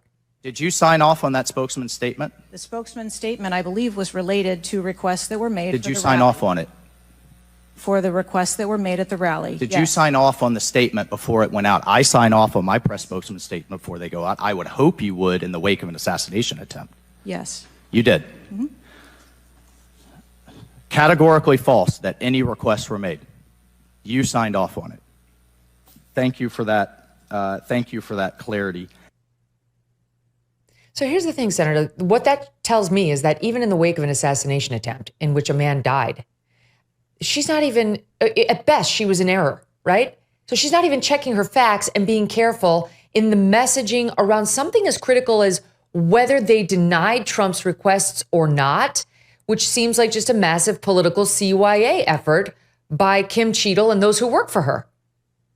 Yeah, 100%. You take the words right out of my mouth. That's exactly what this is. That's what I thought when I first heard her brief senators a week ago. And listen, the other person, Megyn, who is the big liar here and has lied in public repeatedly is Alejandro Mayorkas. Mayorkas, remember, went on, I believe, the Sunday morning talk shows and said, oh, actually, we had beefed up Trump's security. We had given him even more than he requested. There was a threat from Iran, and therefore we'd given even more, and we were tracking this. That's all false. That is just not true. They did not give them the security they requested. His security was not beefed up. That's just an out-and-out lie. And by the way, Mayorkas, head of DHS, he should be on the hook here too. He was overseeing this entire operation. So far, he hasn't even appeared before Congress, let alone taken responsibility. So this guy's basically got control in quotes, of the border and of the Secret Service. And it's not going very well. When is he getting hauled before Congress? Yeah, hopefully soon. Hopefully next week. The Senate is going to hold hearings on this next week. And Alejandro Mayorkas had better be there. It's the Committee on Homeland Security. I sit on that committee. He had better be there under oath because, sure, Cheadle's the director of the Secret Service. She deserves to go. He's in charge, though, I emphasize, Mayorkas, of the whole operation. He oversees the whole thing. The Secret Service agents who were there, that's his brief. The DHS detailees who were there at the rally, and I'm told now by whistleblowers that DHS personnel are often getting assigned to these events. He oversees them as well. The whole thing is his responsibility. And Megyn, he has lied and lied and lied. And you're right, that's before we even get to the border where he lies for a living. This guy is bad news. He's already been impeached by the House. He should have been removed by the Senate. The Democrats didn't even hold a trial. Now we can see what a mistake that was on his watch. 9-10 million illegals have come into this country, and an American president has suffered an assassination attempt. This guy's got to go. What we've seen is that he's not keeping us safe. He didn't keep Trump safe. He didn't keep this poor fire chief safe who got killed at the Trump rally, Comportori. The two people who were shot. He didn't keep the border safe and the women who have been killed and raped and the men as well who are the victims. He didn't keep the people who got the fentanyl into their veins as a result of the border situation. I mean, this guy he should not be in a position of protecting us. That's obvious with Mayorkas. Here's the other question I have for you, though, because she deferred yesterday, Kim Cheadle, many times to the FBI. Well, the FBI this, the FBI that. And we already know there are a lot of questions about the FBI. Many Americans don't trust the FBI at this point, given their role in Russiagate and all that nonsense. She knew answers, according to her, that she'd been given by the FBI, which she says is investigating. Meanwhile, it's her service. These are her employees, but she's claiming to get the info from the FBI. And she wouldn't give it up, as though there's some sort of attorney-client privilege between the Secret Service director and the FBI, which there isn't. Let me show you this exchange and ask what's next for the FBI piece of this probe, SOT 28. Have you been in communication with the FBI? Yes, I have. With whom? I speak with the director and the deputy director. Okay. Did they share with you how many shell casings were on the roof? They have shared with me the evidence. Did they share with you how many shell casing were on the roof? Yes. Okay. How many were there? I would refer to the FBI for how their investigation. Many were there? And their information that they need to share in their investigation. So they've shared the information with you. You just don't want to share the information with us, correct? If you're supposed to be in charge, if the buck stops with you, how come you can't share the answers? What are you covering up? What are you hiding, my friend? I'm not covering anything up. Then why can't you answer a simple question? Okay, so what happens to her now? Does she just go off quietly into the night? And then the second piece of it is, what happens with the FBI? Like, why do they have sole knowledge of what's happening in this investigation? Well, Megyn, I can tell you, as to the FBI, one of the reasons I went to the site myself last week is because I don't trust them to do anything. And I will tell you, when I got there to Butler, to the site, the FBI tried to run me off as quick as they possibly could. When I went to that building that we've been talking about, the American Glass Research Building, the FBI came out onto the property. And by the way, I had been given permission by local security to be there, the folks who have authority over the building. FBI comes out, Megyn, and tells me I have to leave. And I said, excuse me? I mean, what authority do you have to tell me that I have to leave? And they said, oh, we're doing an investigation. We'll give you the report later, but you can't be here. You have to go. That told me a lot right there, which is they want to control the information flow, Megyn. They want to control the facts and the details here. And you saw it yesterday. You saw this, it looks like an agreement between the Secret Service and the FBI to try to punt this and let the FBI control all of the information, let them control when they release it, and let them control the narrative. They don't have the authority to do that, Megyn, and we should not allow them. We should not acquiesce to that at all. Listen, if they want to do an investigation, that's fine, but that should not be the end of the inquiry for the American people. And the FBI director, he needs to come to Congress. He needs to be under oath. He needs to answer questions. Yes. My team telling me, because the local law enforcement has a state police commissioner, they're on the hot seat this afternoon. State police commissioner just said during the hearing he believes there 8 casings were found on top of that roof, and that would mean that 8 shots were fired by the shooter in this case. Because I've had my life threatened more times than I can tell you for my political views. I've had my career destroyed because of it. I had an agent who probably was 20 beers deep when he did it. On the 4th of July, send me a text and say, I'm feeling patriotic today. I'm going to drop you as a client. Let me rephrase that. Here's what he really meant. You vote differently from me in the United States of America, so you don't deserve to have the career that you worked your ass off for 40 years, and I'm going to destroy it and blacklist you. And that's what this piece of shit did. Pardon my French. Okay. No, now the good news is he lost his biggest client and so on. And then I said, well, I've got to find a way to pull myself up by my bootstraps. And thanks to 2 wonderful people in my life, David Wargo, my friend from MIT, and my glorious best friend for my entire career in Hollywood, a man I helped get into the business, Chuck Roven. The 3 of us together, David and I brought Chuck a book called American Prometheus and said, do you think you can call your associate and friend, Chris Nolan, see if you could get him interested in this project that we've been trying to get off the ground for 5 years. And he did, and the rest was history. And I was able, thank God, up by my bootstraps. And, and it was wonderful when Chuck, won the Oscar, and the first thing he did was thank myself and David. First thing out of his mouth. That was sweet justice even for me, James, even where I was, just to see them have to thank you and see you back with the award-winning. I mean, it won every award Oppenheimer did, and they had to thank you. And that was sincere, but like everyone in Hollywood had to bow down and say, this was a great idea. Yeah. And well, the nice thing about it was, look, if you can put anything in Christopher Nolan's hands and he says yes, the heavens open up. He's a remarkable, great cineast. His wife and producer partner, Emma Thomas, wonderful woman, and Chuck Roven. Do you know that I'm the executive producer of Oppenheimer. I've been handsomely rewarded. I'll have that credit and that experience my whole life. And I did it all on a handshake. Because if you get the right person, and Chuck Roven, David Wargo, we all just shook hands and we made that movie.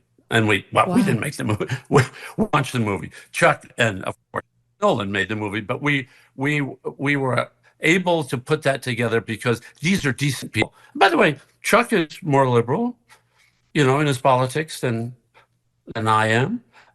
Never interferes. We can talk about anything. We don't have to hate each other. I'm going to say something on your show that's going to shock you. It's going to drive you. I'm going to lose 1 million followers on Twitter right now. I love Whoopi Goldberg. I hate her politics. I think she's insane with her politics. But I worked with Whoopi on a movie, Ghost of Mississippi. I got an Oscar nomination. It was a great experience. I got to meet Van and Evers, it was just a remarkable experience. Whoopi and I had the best time together. She was such a sweet person. We became great friends. I like her. And if Whoopi Goldberg and I sat in a room, I'd sit down and go, who wants to start first? Because no matter who starts first, the person who starts is going to say, why are you so nuts? But here's the difference between, I think, look, people say you're a conservative firebrand. I was a Democrat for 20 years. I'm not a conservative firebrand. I am a centrist. I believe in the Constitution of the United States of America. I believe in the laws of the land, and you should obey the laws of the land if you're a citizen, and you should honor your oath of office to support and enforce the laws of the land if you are an elected leader. I don't believe that somebody like Gavin Newsom can say, well, you know, the state of California voted for the death penalty, but I'm just not going to enforce it. Well, so, okay, great. Then I'm not going to acknowledge your gun laws. I'm going to, run around with a AK-47 shooting up the sidewalks? Of course not. You don't get to disobey the laws selectively, but Democrats do. That's right. We don't do that. Can I ask you about this? Because I love this. I also have so many friends who are Democrats, who are liberals. I don't really have any woke friends, but I do have a lot of dear, lovely Democrat friends. And I read that you're actually friends with Rob Reiner too, who is he's one of the biggest Trump critics. That's a biggie. You worked very early on together, I understand. You maintained the friendship.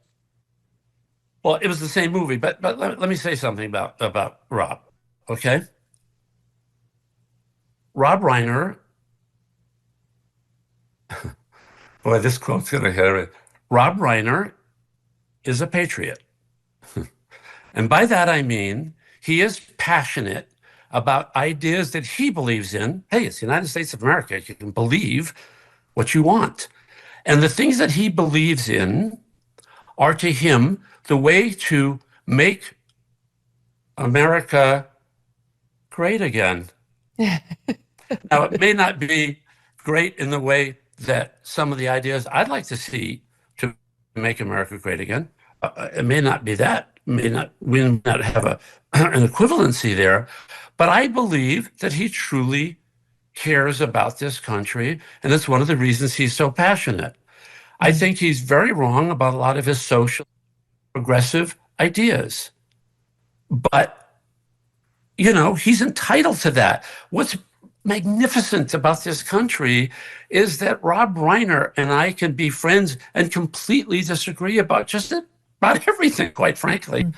But you know what? Rob fought for studio didn't want me for Ghosts of Mississippi, and I promised him, I said, if you take the chance and hire me, I'll get you an Academy Award nomination with my performance, because this is an important story. And it was about the assassination of Medgar Evers, you know, and while hateful people, oh, good, I'm glad that guy got shot. Let me tell you a wonderful story about that one. We were filming in Jackson, Mississippi. I'm all made up in this makeup, be like Byron De La Beckwith.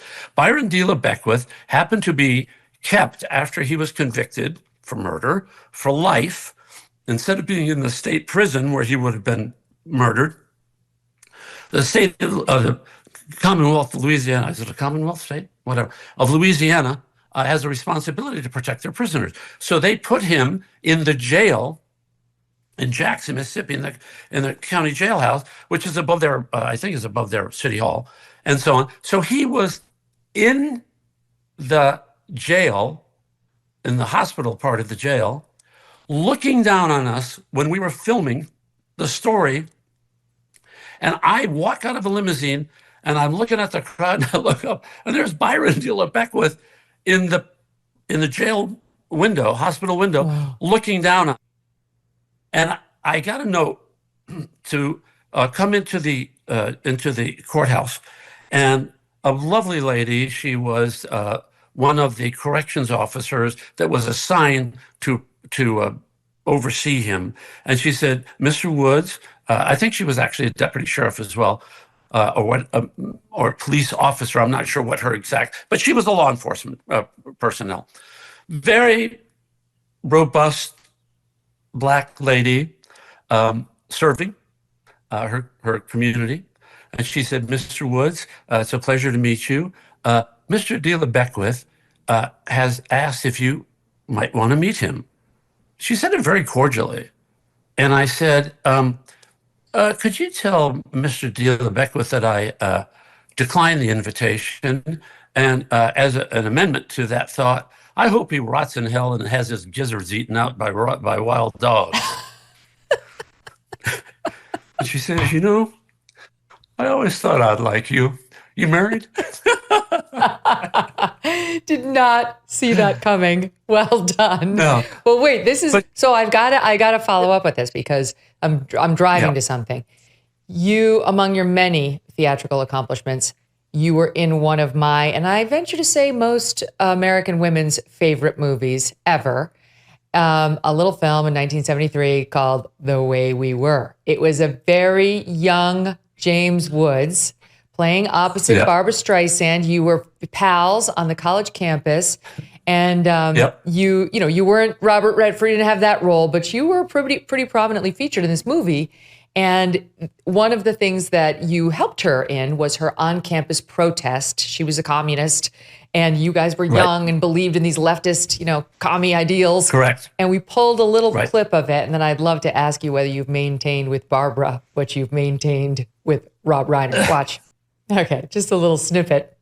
But she's gone pretty far left too, and I wonder whether there's any relationship there.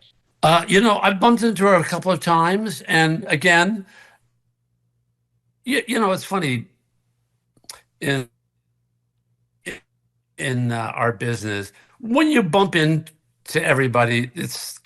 When I social media sort of changed things a lot. When I was kind of focused on social media as a more conservative person, been blacklisted because of that agent's behavior. Vile behavior. I went to an opening of a film a friend of mine had produced. Who was kind of new to the business, and I thought, okay, I'll go. It was at the Academy Theater, and you come down the stairs, and the place was mobbed, and I thought, oh man, and I felt like I'm just, I felt like that one guy in the famous pictures of everybody saluting Hitler, and he's not saluting Hitler. I thought, well, here I am. I'm at a meeting of the Communist Party, and I'm you half that room. People come up to me and go, hey, I just want you to know I'm with you, but I just don't want to say anything. And I said, and don't say anything. I said, because people really are dangerous. They will, that these casting directors now will look up your social media history. They'll see who you follow and so on. Yeah, I say to my friends, I won't say who it is, but a very patriotic, great American who does wonderful things for people in this country, supports veterans, and a wonderful guy. He said, being just moderately conservative in this country, just being conservative in America today is like being gay in the 50s. It's almost like you have to whisper. I see people say to me, we'll be talking, they go, I'm thinking I'm voting for Trump, but I go, you don't have to whisper this. This is the United States. You don't have to whisper that you're going to vote for the most popular person in the country right now in terms of the polls to be the next president of the United States. You actually don't have to apologize for exercising your First Amendment rights. And we've got to stop doing that. But if you ever want to work again in Hollywood, or if you want to make a career there as a young person, different story. No chance. You must keep quiet. Oh, yeah, you have no chance. Look, it's really funny. When Oppenheimer came out, there was a discussion about my Twitter.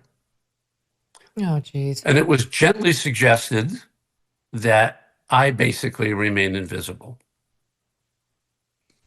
which was painful. On the other hand, I'm a pragmatic person, and I thought a lot of people put their effort into this. So I'm just going to be an invisible pariah, because the people who are going to be voting for Oscars, which is very important for a film to get Oscars, because it does help with the financial reward and the historical archive in which it will rest forever, Academy Award winning Best Picture, Oppenheimer. I don't want to deprive those people. I don't want to have some nutcase come out of the woodwork, fabricate some ridiculous story about me. I've had a million of them said, they're all lies. I don't want that to happen and have the clickbait story be, James Woods, the executive producer of Oppenheimer, we're not going to watch that movie. So, I stepped back and basically, took one for the team, and you wouldn't even know, I wasn't even invited to the Producers Guild Award. I'm a producer on the picture, and I was not invited to go to the Producers Guild Award, which is fine. Awards, by the way, won, but Wow. And it's not that environment was not the one that my father shed blood for. It's not the one that I see as the America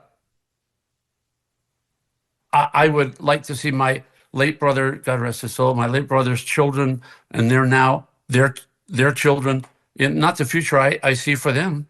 I'd like you to be able to vote for whoever you want to, and people say, you know what, you have a right to do it. Man, I disagree with you, but Steve, but come have dinner and so on. And I just don't know why there's this vicious underlying cancer that has destroyed our business. And here's where it comes from. By the way, I got a little secret project coming out soon in October. Can't say anything about it.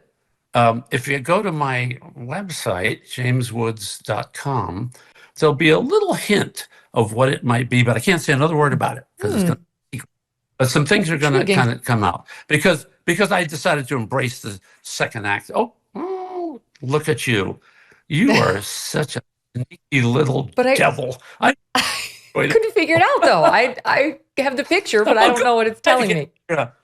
Yeah, you're going to have to think about this now for the next couple of months. But we're going to be teasing stuff out. If you sign up, give your email on the website, you'll be given updates on it. It's a project that's just unbelievably near and dear to my heart. And the good thing is, I'm doing more stuff now. I'm involved in the production of Oliver Stone's new movie. I love Oliver. He's difficult. We disagree on everything. We fight all the time. And he came to me and said, hey, Jimmy, you think you can help with this project like you did with Oppenheimer? And I said, I think I can. And, I've got Chuck and Alex Gartner and, of course, Fernando Sulichin, who's Oliver's producer. And the four of us are together on a handshake, kind of just trying to get this beautiful project put together, and we will, and it's going to be fantastic. So, F. Scott Fitzgerald famously said there are no second acts in American lives, but my second act is shaping up pretty well. And I give all the credit to somebody who's sitting there off camera, my absolutely beloved, brilliant wife, Sarah, she's like this extraordinary photographer. Oh, that's the night of the Oscars. Remember Venn diagrams, those three circles? Right. And then let's just see where they overlap. You will not be surprised because I have constructed a Venn diagram on this. Remember those three circles, how they overlap? I love Venn diagrams. So I just do. Whenever you're dealing with conflict, pull out a Venn diagram, right? And so, the three circles. The television coverage of just yesterday, that's on top of everything else that we know and don't know yet, based on what we've just been able to see. And because we've seen it or not doesn't mean it hasn't happened, but just limited to what we have seen. Welcome back to the Megyn Kelly Show. My guests today, Charles C.W. Cook and Jim Garrity. And Charles C.W. Cook was on to Kamala Harris for, early on. This was a piece on National Review after she failed in her presidential bid. Remember, she took on Joe Biden to actually get the presidency, never mind the vice presidency. That came later. And he concluded this piece on December 3rd, 2019 as follows. Everything that is wrong with American politics is summed up in Kamala Harris. She's a weather vane. She's dishonest. She's a coward. She's condescending. And she's a phony. She is the answer to no useful or virtuous question. She has nothing of value to offer America. Goodbye. Bad luck. That's all, folks. So you're saying there's a chance she's going to get your vote? That post, I think, is correct. Unfortunately, it came in the context of my saying good riddance from American politics, because at the time, she had flamed out spectacularly. Not only had she failed to make headway and would end up winning no primaries, but she was polling at 3% in California, which is her home state. 3%. And so she disappeared. And I thought, well, that's good. We have now a great example of consequences for actions, but apparently not. She was resuscitated by Joe Biden and put in the VP spot. And so I am now in the unenviable position of watching an election between my two favorite people in the world, Kamala Harris and Donald Trump.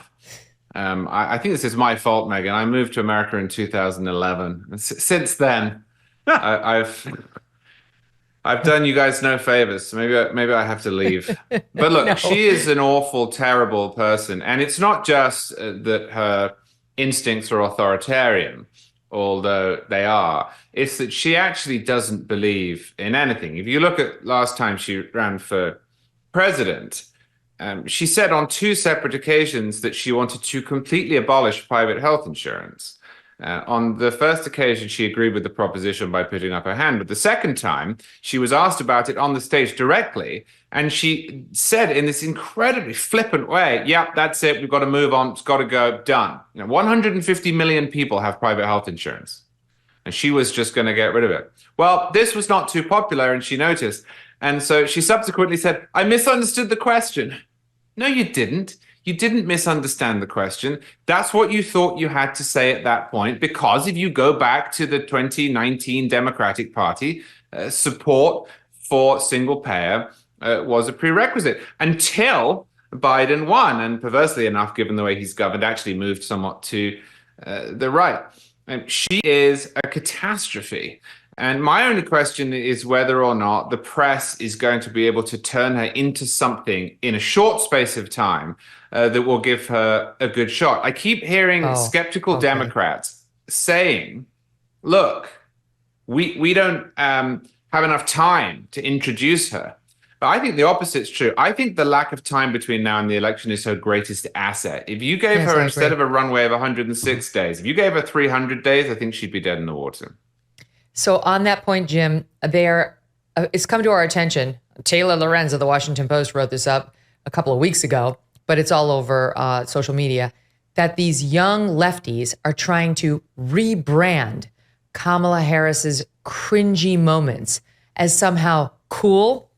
The language being used is likable oddball, funny, relatable moments online. She's just goofy, quote, a wine ant, which I've never heard. She's like a wine ant. It's fun. She's just a little goofy. And look at this, Jim. They actually put together a remix using this song called Brat, which I guess is pretty popular. A remix of Harris moments trying to make her seem just fun. Just fun. Watch a little bit of this. You think you just fell out of a coconut tree? You exist in the context of all in which you live and what came before you.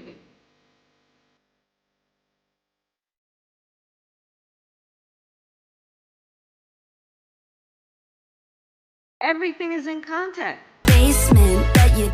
My mother she would give us a hard time sometimes, and she would say to us, I don't know what's wrong with you young people. You think you just fell out of a coconut tree? You exist in the context of all in which you live and what came before you. I love Venn diagrams. I really do. I love Venn diagrams.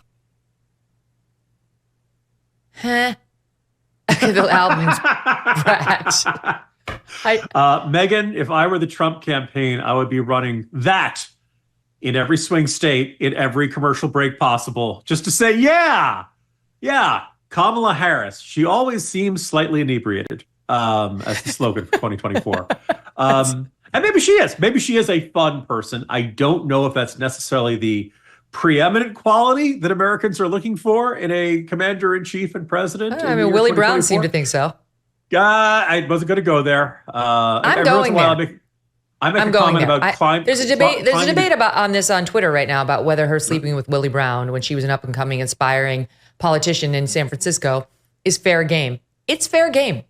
It's part of a pattern of her ascending to positions that she does not deserve based on merit for other reasons. First, she slept with this guy, Willie Brown, who was this extremely popular, powerful congressman out in California, in the assembly out there, went on to become the speaker out there. And he put her in 2 different positions that she did not deserve when she was only 29 or 30. He was 60. Already that affair is sus. And she was making the equivalent of 130 grand a year by today's money for meeting twice a month for these medical boards and another position for which she had 0 qualifications. He was trying to lay the road for her political career. He admitted that he's the one who helped her win the role as DA. And she was sleeping with him. I'm sorry, it's fair game. Sorry, Jim, go ahead. No, Megyn, let's agree to say that she climbed the greasy pole of California politics. Takes some talent. But so, yeah, by the way, I think you look at the story of Kamala Harris, and you look at someone who, from the beginning of her career as an assistant DA to to the moment she runs for president, it was one success after another. This was somebody who knew how to appeal to a Democratic primary electorate in a place like San Francisco, and then to appeal to a Democratic electorate as a whole, which is a whole bunch of liberal progressive Democrats, right? It is surviving and rising to the top in California politics, besides any extracurricular activities, is appealing to all the liberal interest groups. You got to take care of the unions, you got to take care of Hollywood, you got to take care of Silicon Valley, you got to take care of the environmentalists. But it's like the Stations of the Cross. But if you take care of everybody, then you get the nomination and you cruise to victory in the general election. That does not prepare you to win the Iowa caucuses. That does not prepare you to win New Hampshire or South Carolina or any of these other states that are just politically and culturally dramatically different to that.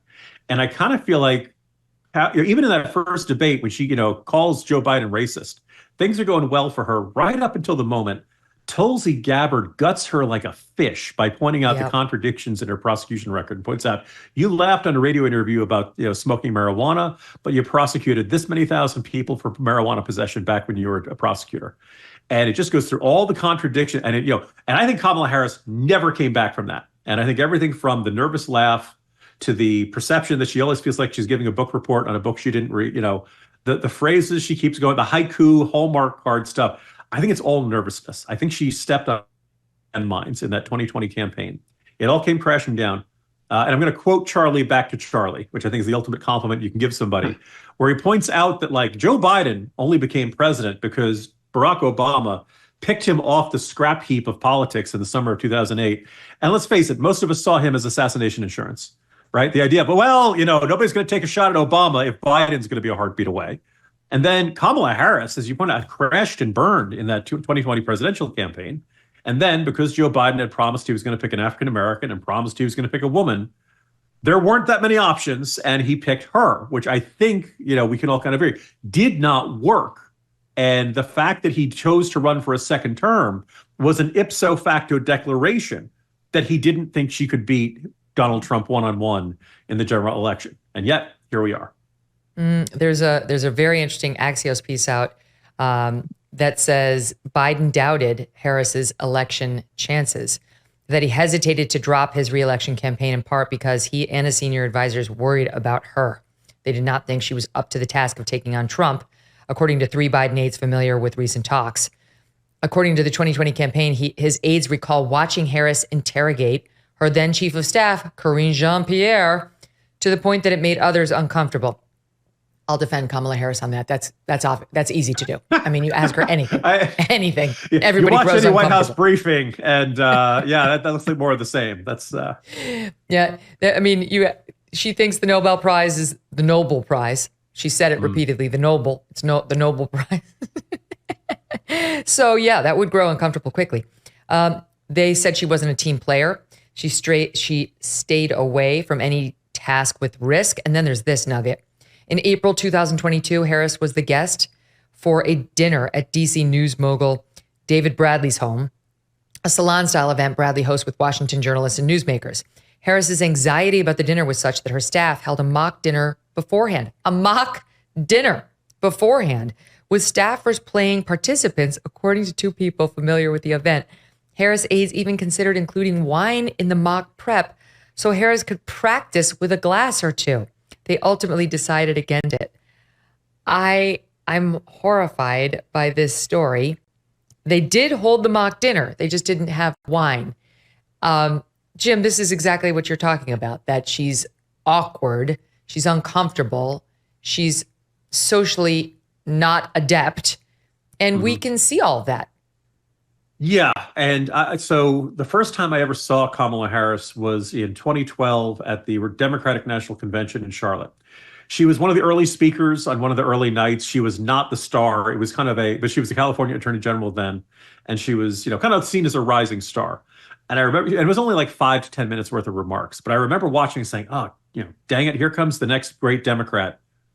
Here comes the female Obama, relatively young, relatively charismatic, relatively attractive. And she's from California. She's going to be the next, this is going to be really tough. Clearly she had like 5 to 10 minutes worth of material. And then, but it's interesting to see somebody who was once so self-assured now seems to second guess herself and be very nervous in these things, terrified of saying the wrong thing, and then often ending up saying the wrong thing, like, I've been to the border, when she had not.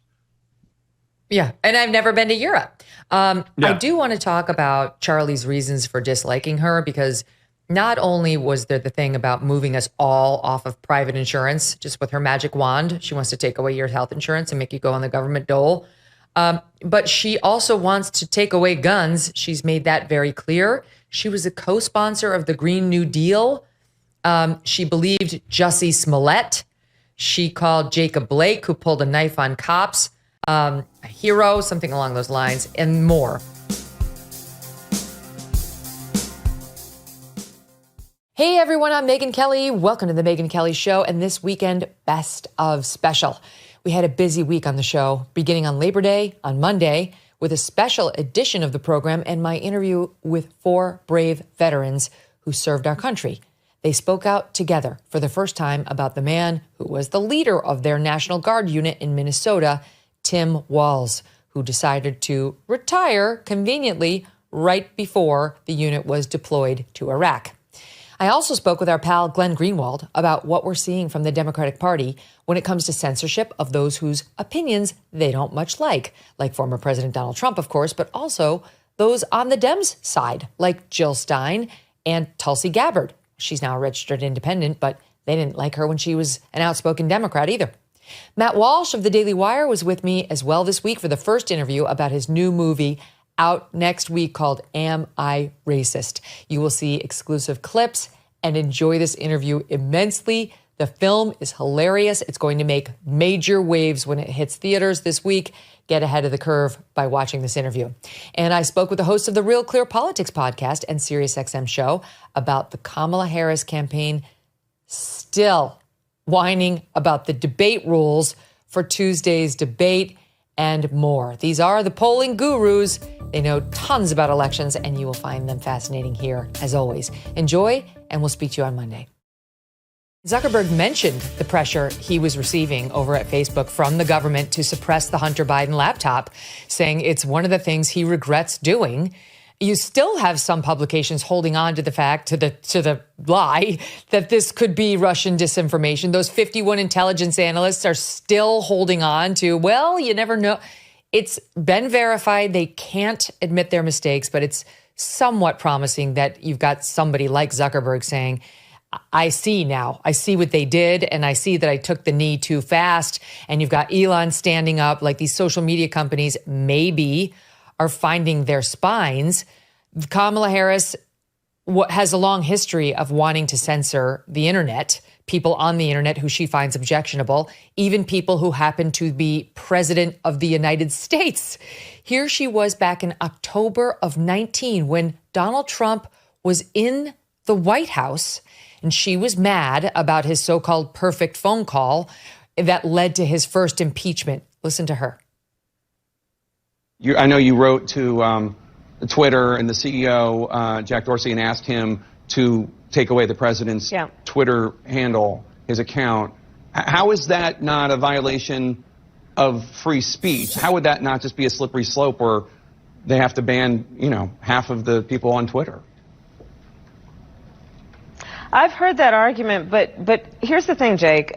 First of all, a corporation, which is what Twitter is, it does not have it has obligations, and in this case, Twitter has terms of use policy.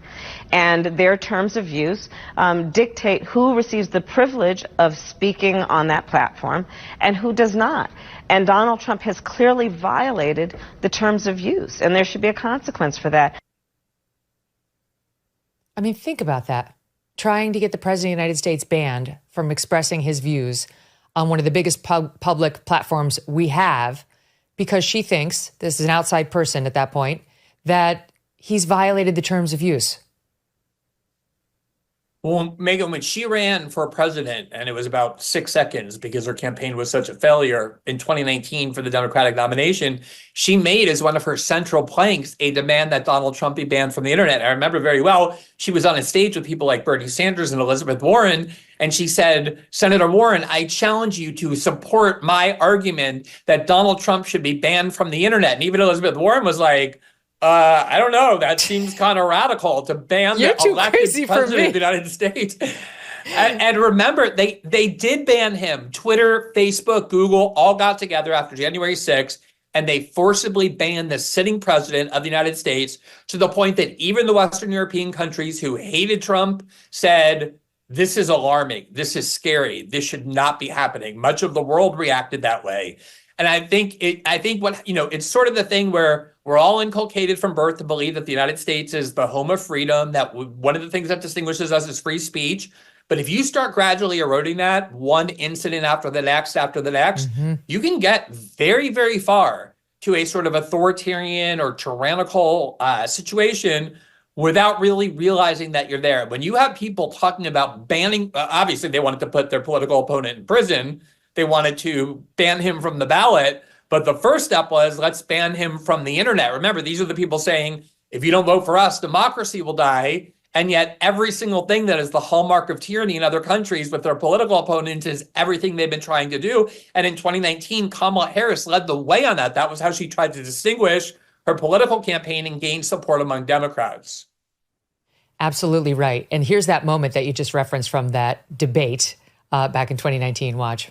Here we have Donald Trump, who has 65 million Twitter followers and is using that platform as the president of the United States to openly intimidate witnesses, to threaten witnesses, to obstruct justice.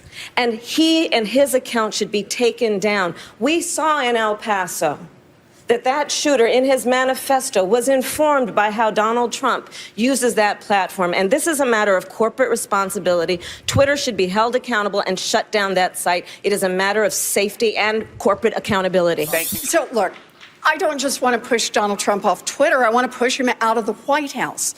That's our job. Join me in saying that his Twitter account should be shut down. No, let's figure out why it is that we have had laws on the book. She's like, okay, crazy lady from California. Even I'm not that nuts over here in Massachusetts. Yeah. This is incredibly alarming. If you look at polling data, Megyn, and you ask Americans, do you support either having big tech censor the internet in the name of disinformation or the U.S. government censor the internet in the name of disinformation? 75 to 80% of Democrats want not just big tech, but the government to regulate and censor the internet in the name of stopping disinformation, which is what George Orwell warned about, the idea that the government becomes the minister of truth, no longer allows free debate because they say this is truth, this is false. That's the basis of Brazil. Oh, Elon Musk is allowing opinions that are false, and therefore that's fake news and illegal. One of the things Zuckerberg said about COVID was that so much of what he was being pressured by the U.S. government, by the Biden administration to censor about COVID, not only was entirely debatable, meaning they wanted him to censor things like it came from a lab leak, and he was saying, obviously, at the time, there was no proof one way or the other. People were debating it, and they wanted to take down anything that might have come from the lab leak. But he said also they ended up demanding we censor things that turned out to be true about the efficacy of masks, the dangers of vaccines, the absurdity of social distancing. So it would be one thing if the government were saying we only want to censor things that are demonstrably false. That would still be bad enough. That's what Orwell warned about. But the censorship push is to censor things that are true or that are debatable. They really do want an internet that is dissent-free, just like so much of their media is dissent-free. And what is more alarming than trying to turn the United States or any democracy into a system of closed information? what's crazy is a couple of the points you just mentioned are in the news today and on my agenda to go over with you. But that's why this story about, kicking it off with what's happening with Brazil and X and then Kamala's position on censorship is so important. It ties into so much of what's already happening in the United States. So the Russia thing, right? Like there's danger out there and therefore we must censor, whether it's the Hunter Biden laptop, which was censored wrongly, or, these evil forces who are trying to interfere with our election. Just Monday, this is in the news this week, the DNC called the the Green Party presidential nominee a useful idiot for Russia, citing Jill Stein's upcoming event in Tampa, in which she is expected to lend her support to 3 members of a black leftist group federally charged for allegedly acting as malign foreign agents of Putin's government. They're quoting here from thebulwark.com. So they ignored this person for the better part of a year, Jill Stein. But now that she's doing this thing, they're coming out calling her a useful idiot for Russia. This is basically her own party. And this is what they did to Tulsi Gabbard, too. When she became a threat to their chosen nominee, she had to be dismissed as a Russian asset, not to mention what they did to Donald Trump. This is their favorite trick. And the Jill Stein thing and what we're about to talk about with respect to this CNN report, this is their go-to bag of tricks, Glenn. It's all the Russians. Anybody who gets under their skin or potentially takes away 1% of the vote in a critical swing state is a Russian. And any problems of the Democrats' own making, that's a Russian as a disinformation campaign. Yeah, so let me just mention really quickly this case of the black socialists who are being now federally prosecuted because I covered it a lot. Tucker had put them on his show quite a bit as well. Obviously, a lot of people's audiences would disagree with a lot of these people's views, but these are like 70 and 80-year-old guys who are like old standard leftists who are spent their whole life opposing what they call NATO imperialism, U.S. militarism. And of course, it follows that they are against U.S. funding of the war in Ukraine. That's consistent with their lifelong beliefs. But because the tactic of the Democratic Party now is to accuse all of their enemies, not just on the right, but as you see with Jill Stein, or anybody who threatens their power, they just accuse everybody of being an agent of the Kremlin. They prosecuted these people because they were speaking out against the war in Ukraine, and they had these very tenuous connections to a couple of peace activists in Russia. And it's so obviously an attempt to stifle free speech by saying that even if you speak out against our war, which is as foundational to the United States as possible, your right to oppose a government's war policy, we can now prosecute you. And it was AOC who led the charge against Jill Stein because they're obviously petrified she's going to take away Democratic votes. And I've seen this now, Megyn, for 8 years. Our country from 2016 until 2018 was drowned as the main story in this false allegation that Trump conspired with the Russians to hack into the DNC. They unleashed Robert Mueller, Superman, prosecutor, FBI director, with a team of unlimited resources and prosecutors. And at the end of that investigation, he concluded there was no evidence to support the core central conspiracy theory that the media gave themselves Pulitzers for ratifying, that the two had collaborated. And the media just moved on as if nothing had ever happened. And then in 2020, as you mentioned, the same thing. Megyn, there's not one media outlet that in 2020 put people on the air to say the Hunter Biden laptop is fake, it's Russian disinformation. Every media outlet, once Biden was safely elected, not only admitted it was real, but began using it in their reporting. The FBI used it to prosecute Hunter Biden. Everyone knows it's real. Not one media outlet came forward and said, we got this wrong. Here's why we got this wrong. Because they're not in the business of telling truth. They will say what they need to say based on whatever their DNC or CIA or FBI sources are telling them to say in order to sabotage Trump. And that is the truth. Even those 51 so-called intelligence agents, the FBI agents took the stand and under oath in the Hunter Biden trial testified that the laptop had been verified. Where was Leslie Stahl? 60 Minutes. It can't be verified. It can't be verified. Where was she saying, I am very sorry. Actually, I was wrong, and I was wrong at a crucial time in advance of that election. She's in the same bunker that Judy Woodruff of PBS is in right now, trying to avoid the coverage of the fact that they got caught, I'll be charitable, making massively consequential mistakes on the air and failing to own up to them. So just to put some meat on the bones of the DNC versus Jill Stein attack, because Stein, while nobody's talking about her, she does have something approaching 1% in a couple of these swing states. And the Democrats fervently believe that she played a role in costing Hillary the election in 2016. So the DNC releases this statement that reads in part, quote, as follows. Jill Stein is a useful idiot for Russia. After parroting Kremlin talking points and being propped up by bad actors in 2016, she's at it again. This is from the DNC spokesman, Matt Corradoni.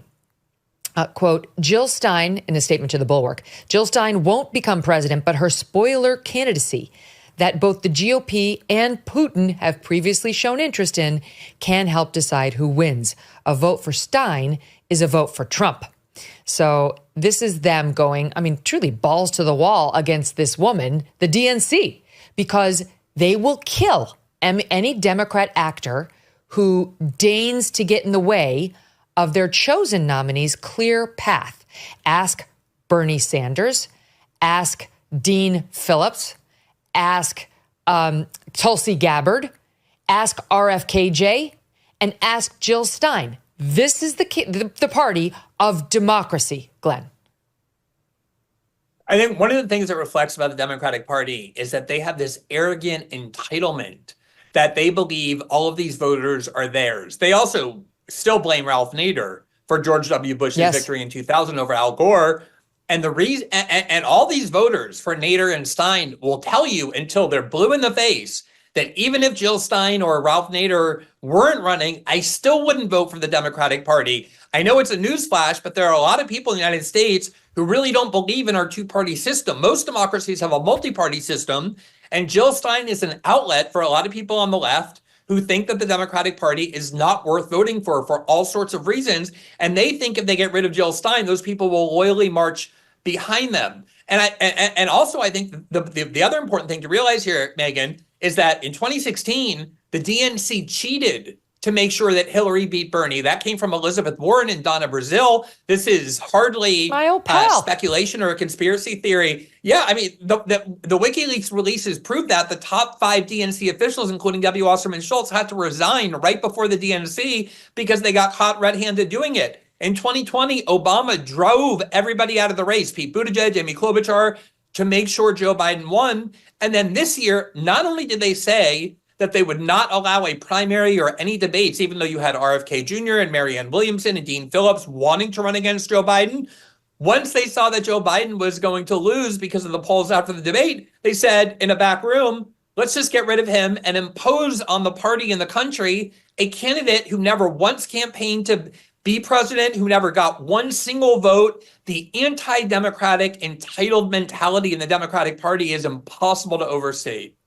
Yes, we just pulled, I don't have the soundbite, but what they did to Tulsi. And here's the quote. I don't know what article I'm quoting from. My team will tell me in a second. Former Democratic presidential nominee Hillary Clinton said the Russians are currently grooming, that's a quote, a Democrat running in the presidential primaries. This was the 2020 primary back in 19. Grooming. The Russians are grooming a Democrat running in the presidential primary to run as a third-party candidate and champion their interests. The comment appears to be directed at Hawaii Representative Tulsi Gabbard. She's been accused of being cozy with Russia in the past. Just being accused warrants it being raised again, right? You remember that time you were accused, random person, of being a pedophile, and we'll just keep raising it in every article about you as though it was actually proven. I'm not making any predictions. This is quoting Hillary Clinton.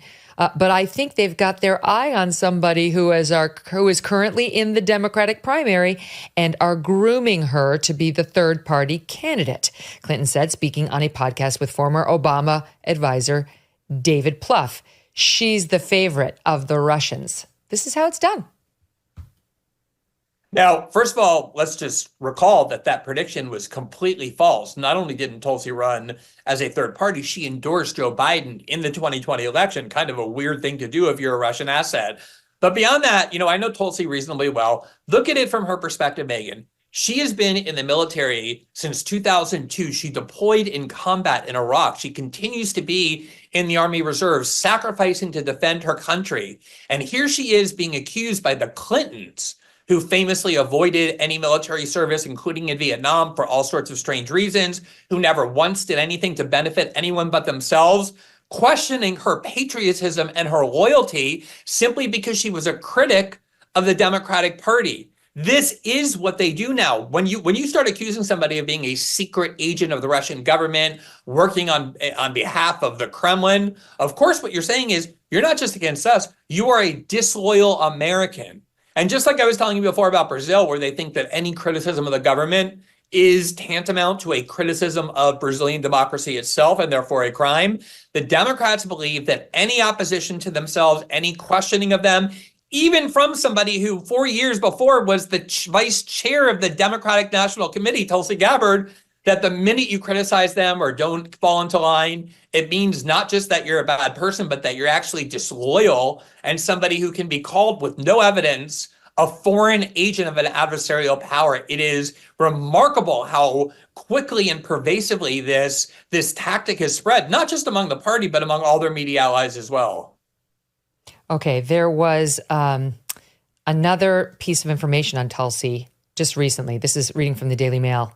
It was that she's on a government watch list in connection with all this nonsense. She's been labeled a, quote, domestic terrorist, according to a whistleblower watchdog who's demanded an investigation into government surveillance on this. Okay, Empower Oversight said the U.S. Federal Marshal Service was improperly targeting individuals for enhanced surveillance on flights and named victims, including the former presidential candidate.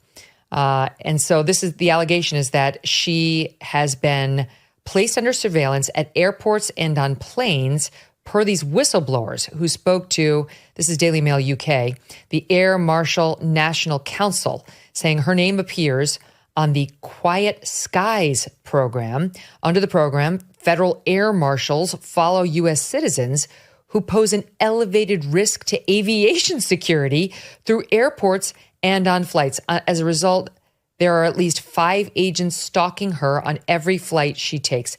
This is incredible. This has not been independently verified by us, but I remembered the report as we got talking about Tulsi. And frankly, it's not hard to believe given the amount of crap they've thrown at this woman. So when you see somebody saying they are one, when you know they're not one, they didn't do all the sacrifice from the family and the personal time, well, how does it make you feel? Well, it burns the Command Sergeant Major Corps, the E9 Corps across all of the military. I think it'd be like, I reckoned it to the same as a person that's like in a training to be a doctor, and they frock him. And he can wear doctor whatever badge in the hospital and go through the halls and act like he's a doctor, but he's still in training. And then all of a sudden he decides he drops out of the school because it's too much work. I don't want to do it anymore. But then he still walks through the halls and says he's a doctor. I mean, if a civilian saw that, he'd get thrown in jail. And, this guy, he's a military impersonator with that. It's like, I'm using, like you said, he's a retired Command Sergeant Major. He said it so many times that it just makes a person sick hearing it. Yeah, the state of Minnesota said that he can say he's, he served as a Command Sergeant Major, which he's never said, I served as a Command Sergeant Major. He blabs that he was a retired one. And that's where, this originally came out with me like in 2015 and 16, because we had a veterans memorial that was getting dedicated, and he came down as the congressman, spoke to the small town, and it was just, I am retired. You've seen all the videos. He said it 6, 7 times. It was in the paper. And a neighbor that sang the national anthem, he says, God, I got to meet another Command Sergeant Major. He said, that's 2 of them I've met. And I was like, he's not a retired Command Sergeant Major. I said, he didn't do the school. I went through the same things Paul said. I said, the guy looked at me, he goes, we don't know that. This needs to get out. And I said, well, I figured somebody above me, whether at state level or, somebody would have corrected him and told him, cease and desist from what you're doing. You're lying. You're doing it for political gain. It's making you look better than you are. You're wearing the 12-point rack on your head, but you got Bambi's body, basically, is what you're doing. You're not that. Here's back to your friend Adam Smith. And by the way, I mean, this guy's the ranking member, meaning the most senior member there is on the Democrat side, because they're not the party in power in the House right now.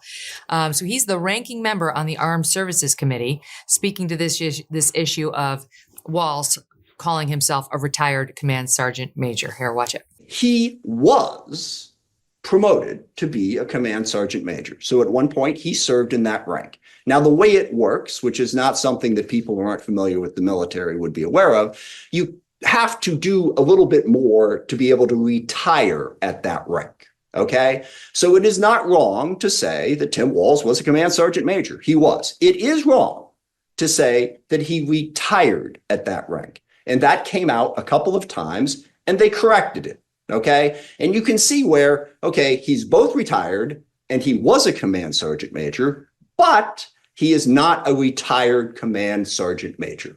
That is true. And I think that is a very innocent mistake. You just have to do it. You're laughing. A little bit. Why are you laughing? Yeah. Paul's not laughing. He's gonna have to touch my. Yeah, you're okay. Calm down. No, but that's the thing right there. Okay, yeah, it's just an innocent little mistake in there that he did whatever. I wrote this letter to Tim Walz back in 2016. I said, thank you for your service. Thanks for what you've done for veterans. Thank you for your 24 years. But I said, you were down here and you were saying you're a retired command sergeant major. You're not. But I had the state command sergeant major personnel officer tell me that he can only say he's a retired master sergeant. I mean, it's all out there everywhere. He was officially demoted, just so people know. It's in paperwork. You can look it up. He was demoted. Right. So he tried to retire as a command sergeant major, and they caught him and said, no, that's not what you were. But keep going. Man to man, I sent this letter to him. It was like soldier to soldier. I was like, give him a chance to just come clean. Fix it. What even Van Jones, I think is the guy's name on CNN, said, just come out and have a news conference and come clean so we can get over this, whatever. Hell, he'll never do it. He never did it back then. He could have easily done it. He could have said, yeah, yes, I screwed up. I didn't know I was that. And I think it would have went water under the bridge. That's where Colonel Kolb had to say, well, I sent the letter to the Armed Services Committee then after I never heard nothing back from Tim Walz. And the Ag Committee and everyone he was on, it was like, this guy is lying about his rank. Nobody responded. He still hasn't responded, which is why we're here together. Exactly. It's like, what? Well, he never will. He'll have a spokesperson say he misspoke. Well, so here's what he has said. All right, we're going to play some of his sound here where he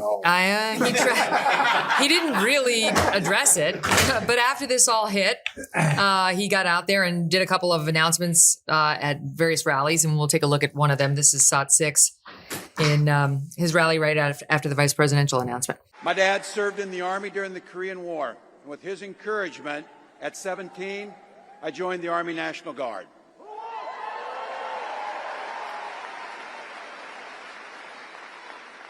For 24 years, I proudly wore the uniform of this nation.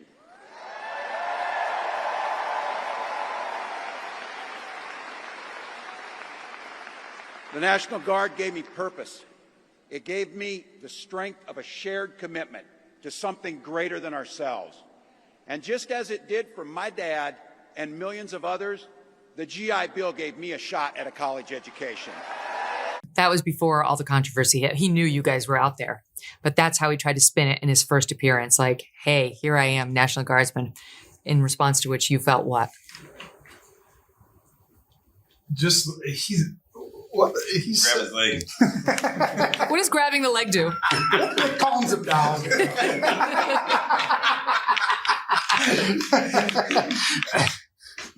He just said that it was the biggest commitment, and his exact words, it was bigger than himself, right? Right. Bigger than himself. And I'm like, no, it wasn't. He's the pinnacle of everything, right? Everything he does and says. A couple of years ago, I did an interview, and in that I said he's a habitual liar. He lies about everything. He lies about stuff that doesn't make sense. And, and again, here we got the Chamber of Commerce coming out. Yeah, you were in the Nebraska National Guard. He came to the Minnesota National Guard.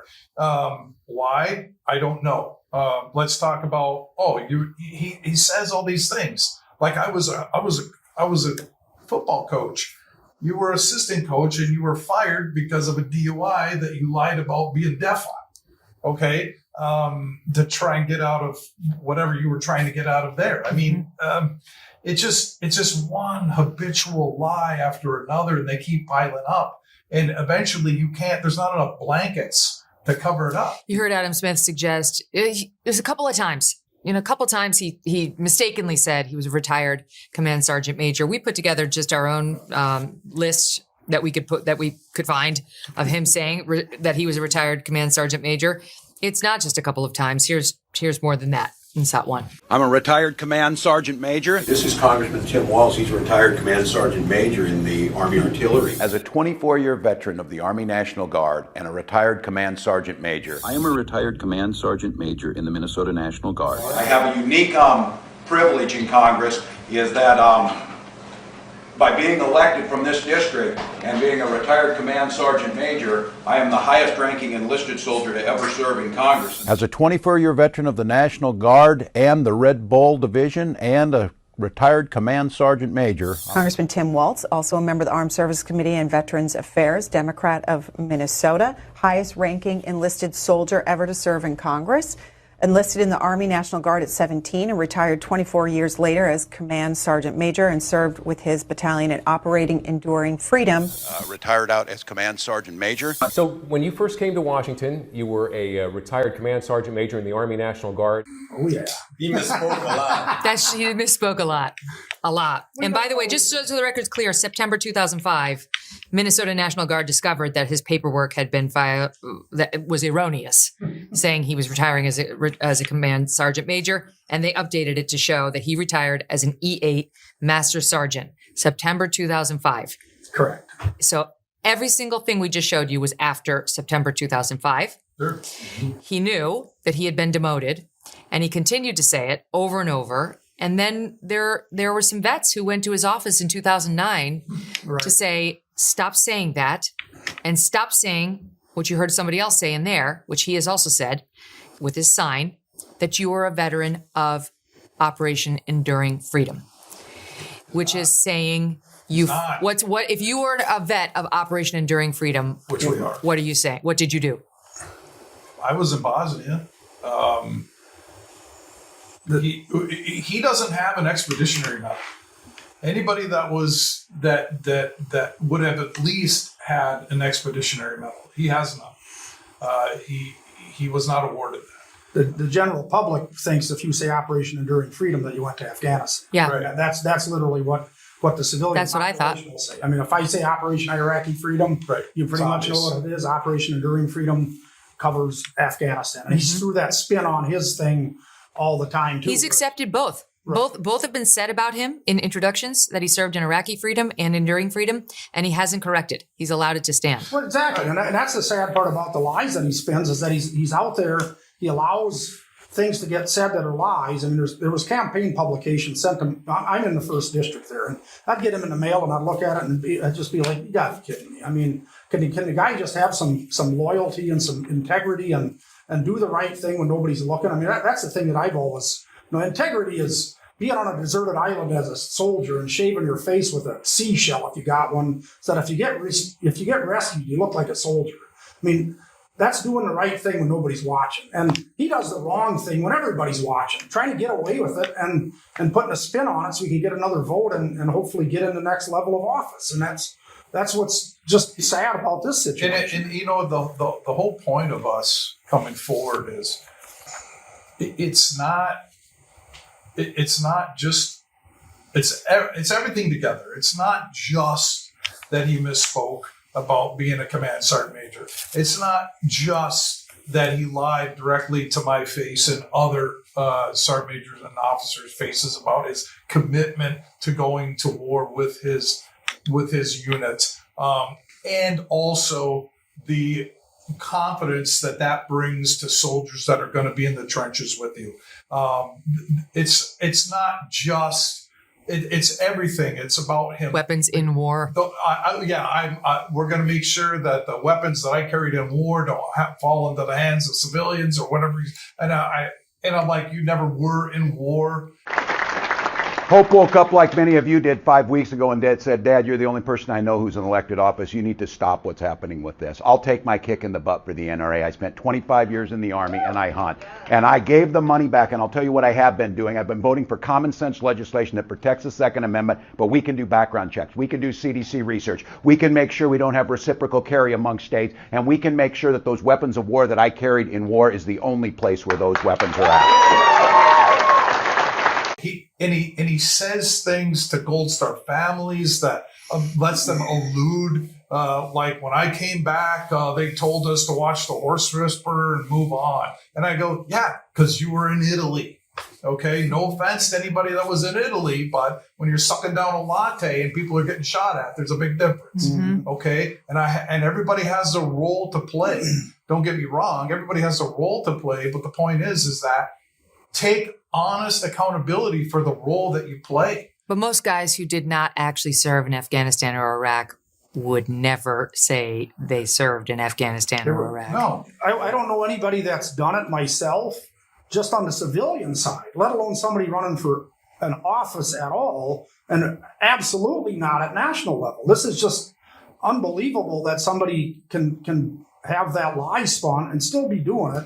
I mean, it comes out that he has a coin that has the CSM on it that he gave out to Congress or people. That he misspoke there? Yeah. He was saying retired command sergeant major on the Harris Walls website. Right. She had to pull that. He's still saying, the Minnesota governor's office is still saying it. Right. I mean, he's held on to this, even though, people like Adam Smith suggest, it was a mistake and he didn't. It's been brought to his attention for every year he's been doing it, and he continues to do it. It must mean something to him. I do want to tell you, we interviewed the cast of the movie Reagan, which is hitting this weekend, and one of the cast members is Dan Lauria. He played the dad in Wonder Years, and in this movie he played Democrat Tip O'Neill, who was friends with Reagan, even though they were across party lines. And the real guy, Dan Lauria, served in Vietnam. He was in the Marines, but he was quick when I said that to point out, and he's always quick to tell you, he didn't actually fight in Vietnam. He was stationed over there. He got sent over there, and then they got pushed to Okinawa. Mm-hmm. And then there were all sorts of reasons why. But he wants people to know that.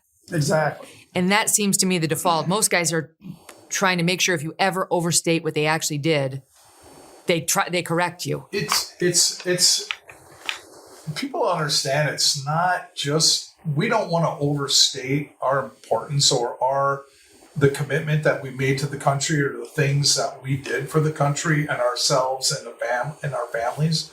But for what I don't understand is when you say that you served in a function that you didn't, if you served in combat, let's just go there. I served in combat here, or I did this there. You are robbing that suffering and that commitment and trifling it down for all the men and women that we have sent into harm's way and have not come back or have come back less, and the people that have their tortured memories. Okay. And everybody that did that commitment, you belittle it. You're taking a piece of their thunder and you're trying to capture it and put it in a bottle for yourself and use that for your own benefit. That's why, like I told these guys, he is a self-licking ice cream cone. If anything he says can come back to him, he will do it in a heartbeat. So let's start with Liz Cheney. Tom, I bet Team Trump is quaking in its boots. This is the ultimate, dog bites man story. Like, what is the news here, really? Right? We know Liz Cheney is not a fan of Donald Trump. That's obvious. And so the idea was, she made this big announcement that she'd thought deeply about this and she was going to go ahead and vote for Kamala Harris. I just don't know obviously it gets play in the media and on MSNBC because it's bad news for Trump, or it's a bad headline for Trump or whatever. But to your point, Megyn, like, who's this going to convince? How this is really not much of a story at all, in my opinion. Mm-hmm. And yet people are excited about it. I don't know. Here she is. Here's Liz Cheney explaining her reasoning. SOT 10. I think it is crucially important for people to recognize not only is what I just said about the danger that Trump poses something that should prevent people from voting for him, but I don't believe that we have the luxury of writing in candidates' names, particularly in swing states. And as a conservative, as someone who believes in and cares about the Constitution, I have thought deeply about this. And because of the danger that Donald Trump poses, not only am I not voting for Donald Trump, but I will be voting for Kamala Harris. All right. And yet, Carl, you've got tweets all over the internet, including this one from August 2020, where Liz Cheney wrote, Kamala Harris is a radical liberal who would raise taxes, take away guns and health insurance, and explode the size and power of the federal government. She wants to recreate America in the image of what's happening on the streets of Portland and Seattle. We won't give her the chance. So which Constitution is governing right now in Liz Cheney's mind? Well, Megyn, I understand why some of these establishment Republicans dislike Trump. They, people like, the names, Bill Kristol and Liz Cheney and other people. Some of them are my friends. Donald, it was like a hostile takeover of their party in their minds. So the way some of them talk about Trump is angrier than the Democrats. I understand that. But so then you think, so some of them want Trump to lose so that they can reconstitute, bring back what they would call the norms or whatever, bring back the old coalition. Maybe. But she didn't say that. What she said was that Donald Trump is a threat to the Constitution. That this will be the last election we ever have. These ideas about that Donald Trump is an authoritarian, that democracy is actually on the ballot. There's no evidence for that. And the Democrats ran on that in 2020 in the midterms, and it helped them. They're running on it again. I don't understand why people believe that, but that's what Liz Cheney said. And so, once you get to that point, I guess then you think, gee, Kamala Harris would be a terrible president and the Democrats their policies are awful, but I'm doing this to save my country. I think they've convinced themselves of this. I just don't think that this is going to have influence over a single American. Absolutely not one. All the people who are going to vote for Kamala will say, great, Liz Cheney's on board. And all the people who are going to vote for Trump will say, who cares? We know Liz Cheney hates Trump. And the undecided 4 people who live in these swing states will say, who? What? I don't, okay. And they're going to move on. Mike Pence is not supporting Trump. That didn't seem to have some massive impact. I don't know why Liz Cheney would. But let's talk about the biggest news that's coming in the next week or so, and that's the debate. Apparently, Andrew, there will be mics turned off during the other person's turn. So while Trump is speaking, her mic will be off. While she is speaking, Trump's mic will be turned off. This was the subject of debate for weeks. And the reports are that her team is very disappointed about this because she was looking to have what they're calling a Brett Kavanaugh moment with her, where she got up in Brett Kavanaugh's face during the confirmation hearing. So how big an impact, if any, will this have on our experience of this debate on Tuesday night? Well, I guess marginally, people are saying it's a victory for Trump. I don't think it makes any difference at all. I think they were going to debate no matter what. They both need the debate. Trump has been practicing for this. Every time he goes out and speaks to someone on a podcast or a town hall or with a press conference, he's practicing. So I think he's ready for the debate. The big question is she ready? There'll be no notes that you can bring. It's a stand-up debate, I believe, still. So it will be all the rules that applied during Joe Biden's debate, and we saw how that ended up for Joe Biden. So if I had to bet, I think he probably will have a good night, and she's going to be – the bar's pretty high for her because she has not been doing any press, talked to anybody, been challenged in any way other than that CNN interview. So we'll see what happens, but the stakes are pretty high, I guess. Yeah. Well, meantime, NBC News reporting earlier this week that this is how she's preparing, that she's being coached to avoid being pulled into Trump's personal attacks by remaining calm. She and her team are focusing on how to needle Trump and rattle him. In that sense, the source said, it's going to be less about substance and more about showcasing Harris as a woman. who is not scared. Okay, so that's what we're looking for in a president now. A woman, she's a woman, so check, who is not scared of Donald Trump. That will earn you the presidency in the eyes of her team, Tom Bevan. But the plan to rattle and needle Trump is a good one.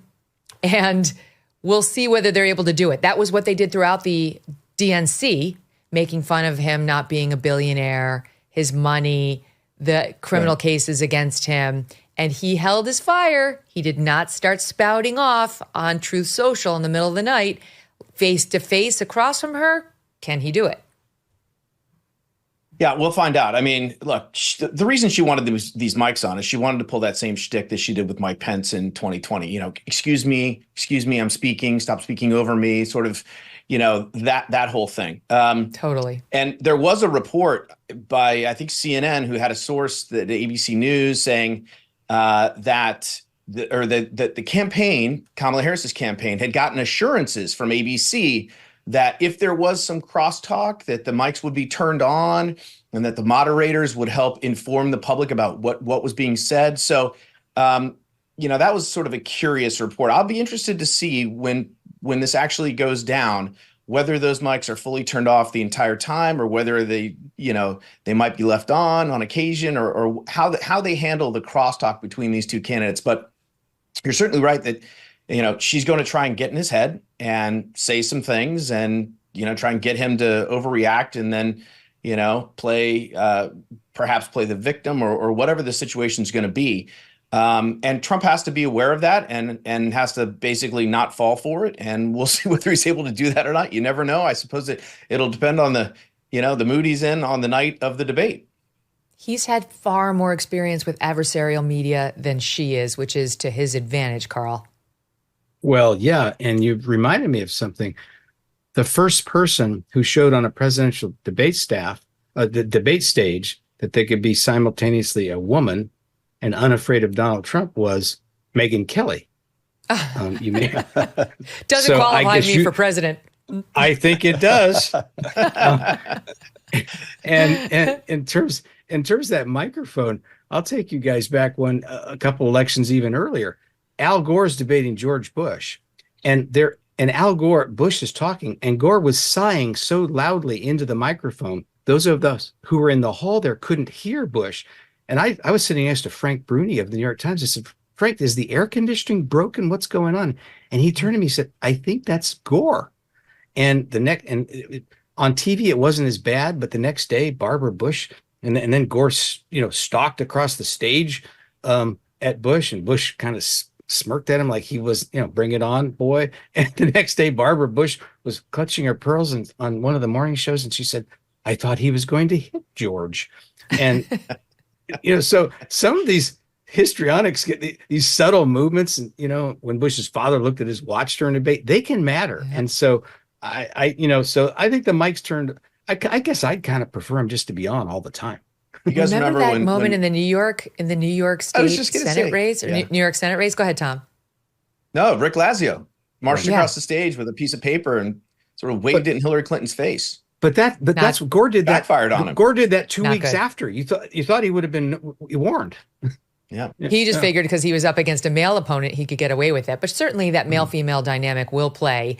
And given the gender divide in this election, Trump does have to be careful. Like he can't do anything too aggressive. Even though she'll be aggressive against him, she's called him a predator. She's gotten as aggressive rhetorically as you can. There's just a dynamic. I'm sorry, it's there. He would be completely reckless to get in her face physically in any way. And I don't think he'll do that. Your matter-of-fact responses to people saying the most outrageous things and your slow-boil provocateur approach to these people. It was true genius, so congrats. Well, that's great to hear. I really appreciate it.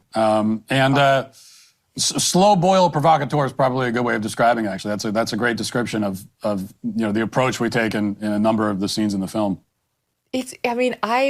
I wondered whether you were getting worried at all about somebody blowing their top, because you were very respectful. You weren't, in people's faces, but you would keep asking questions when you were told to stop. You would keep like pressing little buttons when you could tell they were on their heels, wondering what the hell had just walked into the room.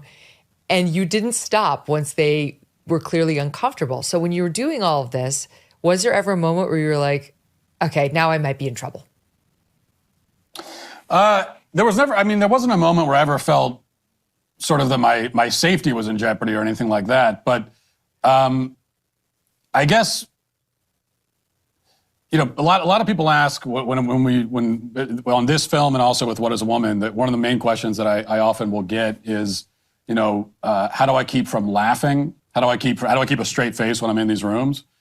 And the truth is that it's, stopping myself from laughing is pretty easy, it turns out, because when you're actually in the room doing this and you're in the room with these people in real time, now obviously this is a movie, so we take, this could be like a 2-hour interaction that I have. We take, there's 5 minutes that appear in the movie because it's a film, but it's pretty intense. And these are really unpleasant people most of the time. So it's looking back at it, of course, it's quite humorous, but when you're in the moment, it's actually not all that funny to me when you're really there and you're watching these people, especially these grifters who this is their whole, this is what they do. They take normal people and they try to break them down.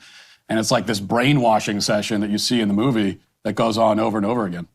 Yes, this is, it takes almost all of the things we've heard about the craziest DEI pushers and puts them together in one movie so you can see this is real life.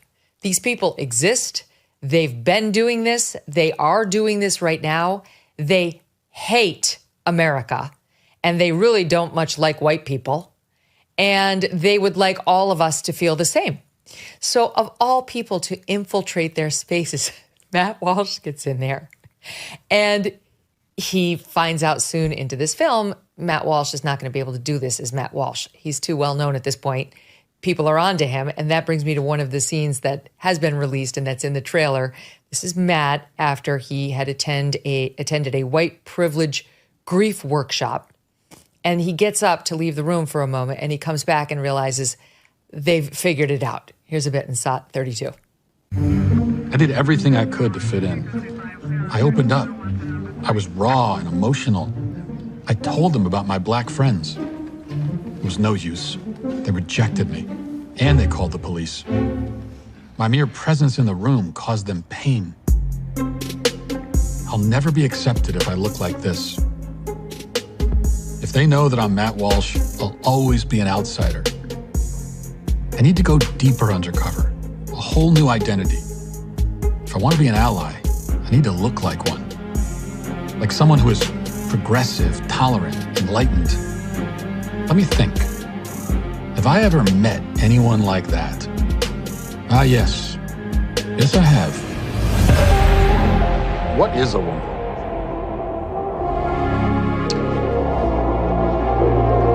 Why do you ask the question?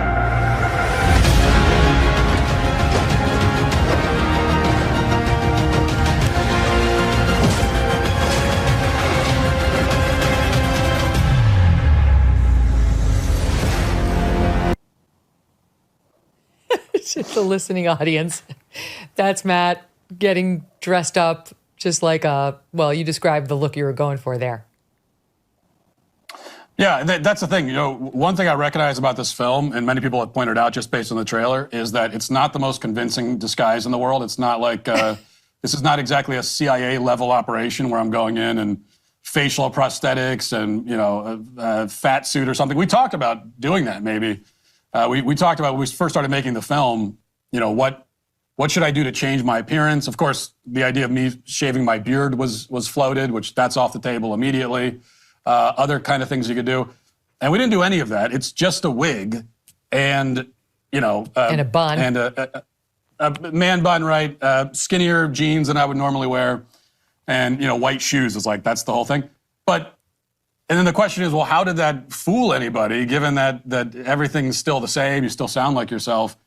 And I think one of the answers to that is that for a lot of these people, they live in such a bubble. They they live in this bubble. They never really encounter in their everyday life anyone who disagrees with them. They never intentionally put themselves in a room with anyone who would ever challenge them. Robin DiAngelo appears later in the film, and it's amazing. Which you could see in the trailer. And I would venture a guess. I don't know this, but I would guess that Robin DiAngelo has not intentionally been in a room with someone who doesn't already agree with her in like 20 years. I don't know. So I think that's part of it, that there's a certain arrogance that comes from being in this bubble, and they just never could imagine that anyone like me would ever be in their vicinity.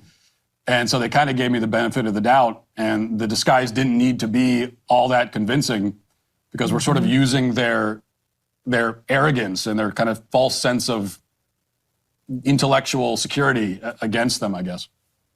You've got your skinny jeans, your man bun, and your merce, into which you put How to Be an Anti-Racist by Ibram X. Kendi. And when I saw it, I have to say, I really thought your inspo might have been a character from a different Daily Wire production, Mr. Burcham, in which I play Adam Carolla's wife. He's Mr. Burcham. And it's the school DEI policeman named Mr. Carponzi. Here he is. My name is Mr. Carponzi. My pronouns are he, him, and Z. I'm a heteronormative, cisgendered white male, for which I apologize. What? Even got the scooter, which I saw you on in this movie. Tyler Fisher plays that role. Any connection?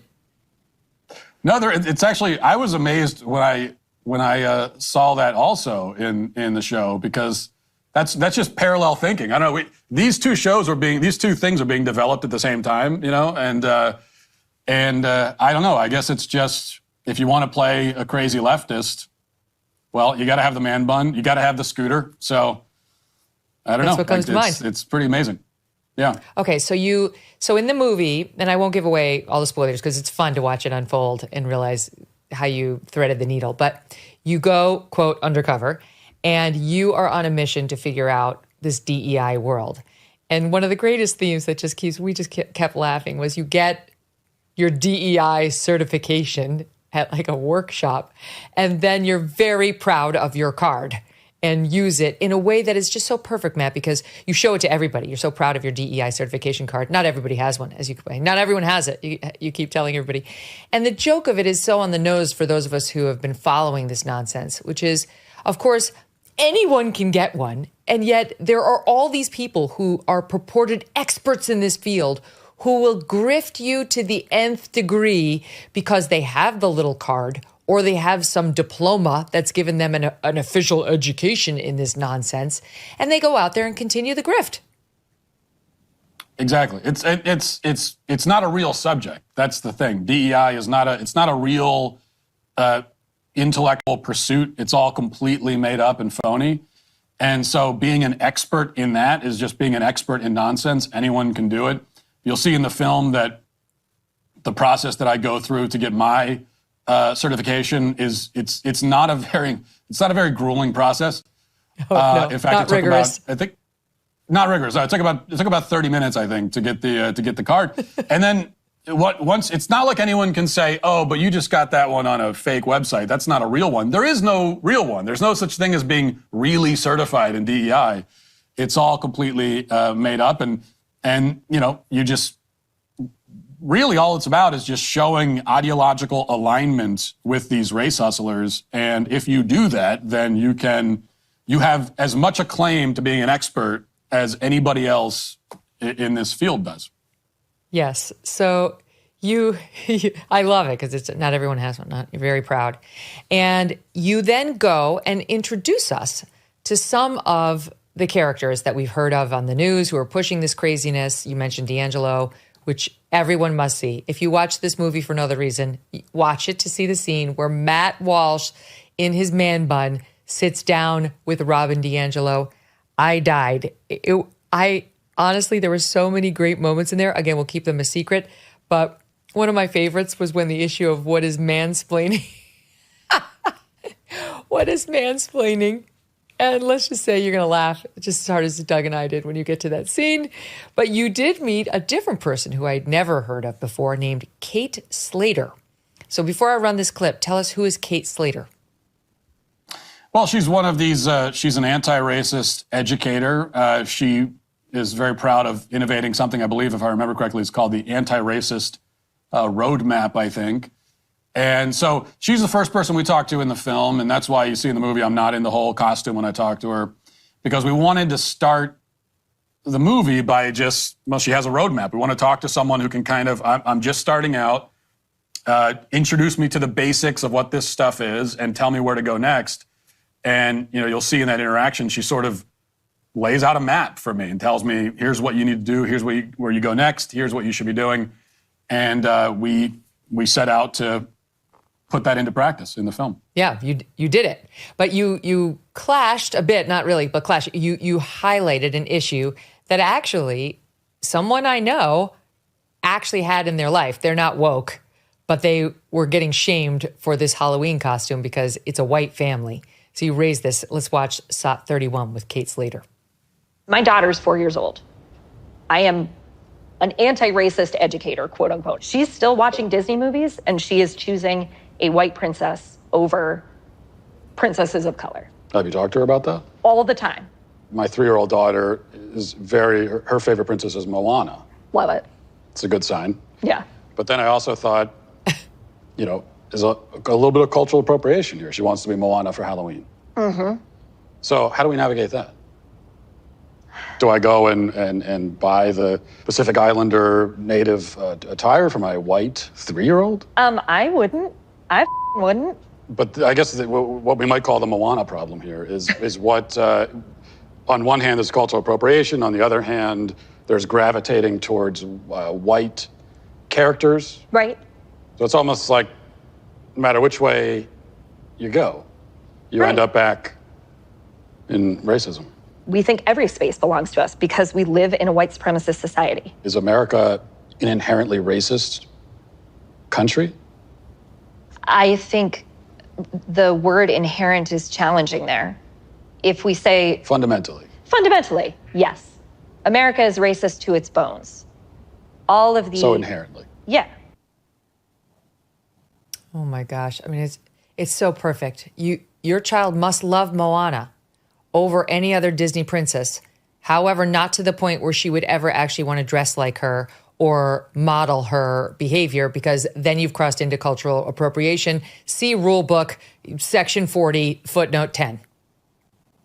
Right. That's why that's why we now call it the Moana problem. That you're a racist no matter what. And the thing is it's one of the many moments in the film where it's funny watching it, you know, and we're supposed to laugh at it. And I think that mockery and laughter is an appropriate response to absurd things, and what you just saw there is absurd.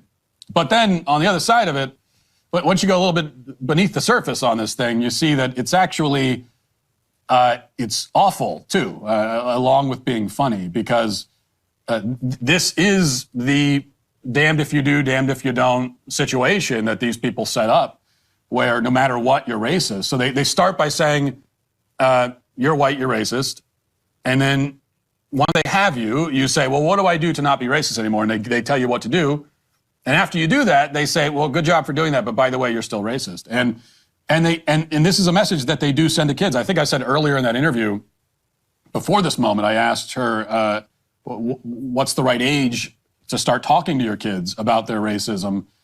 And she says basically from birth, like as soon as they're born, start letting them know that they're racist.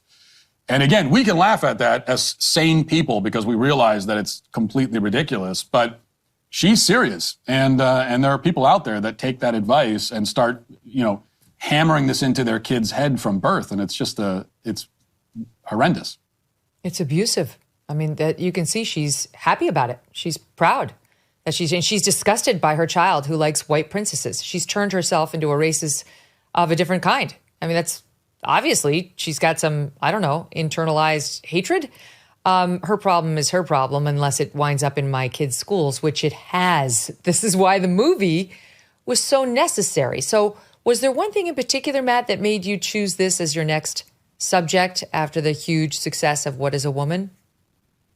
Well, it's hard to say one thing in particular. I mean, I guess if there was one thing, it would be the big thing, which is in 2020 when just the kind of racial insanity that took hold in 2020 after George Floyd.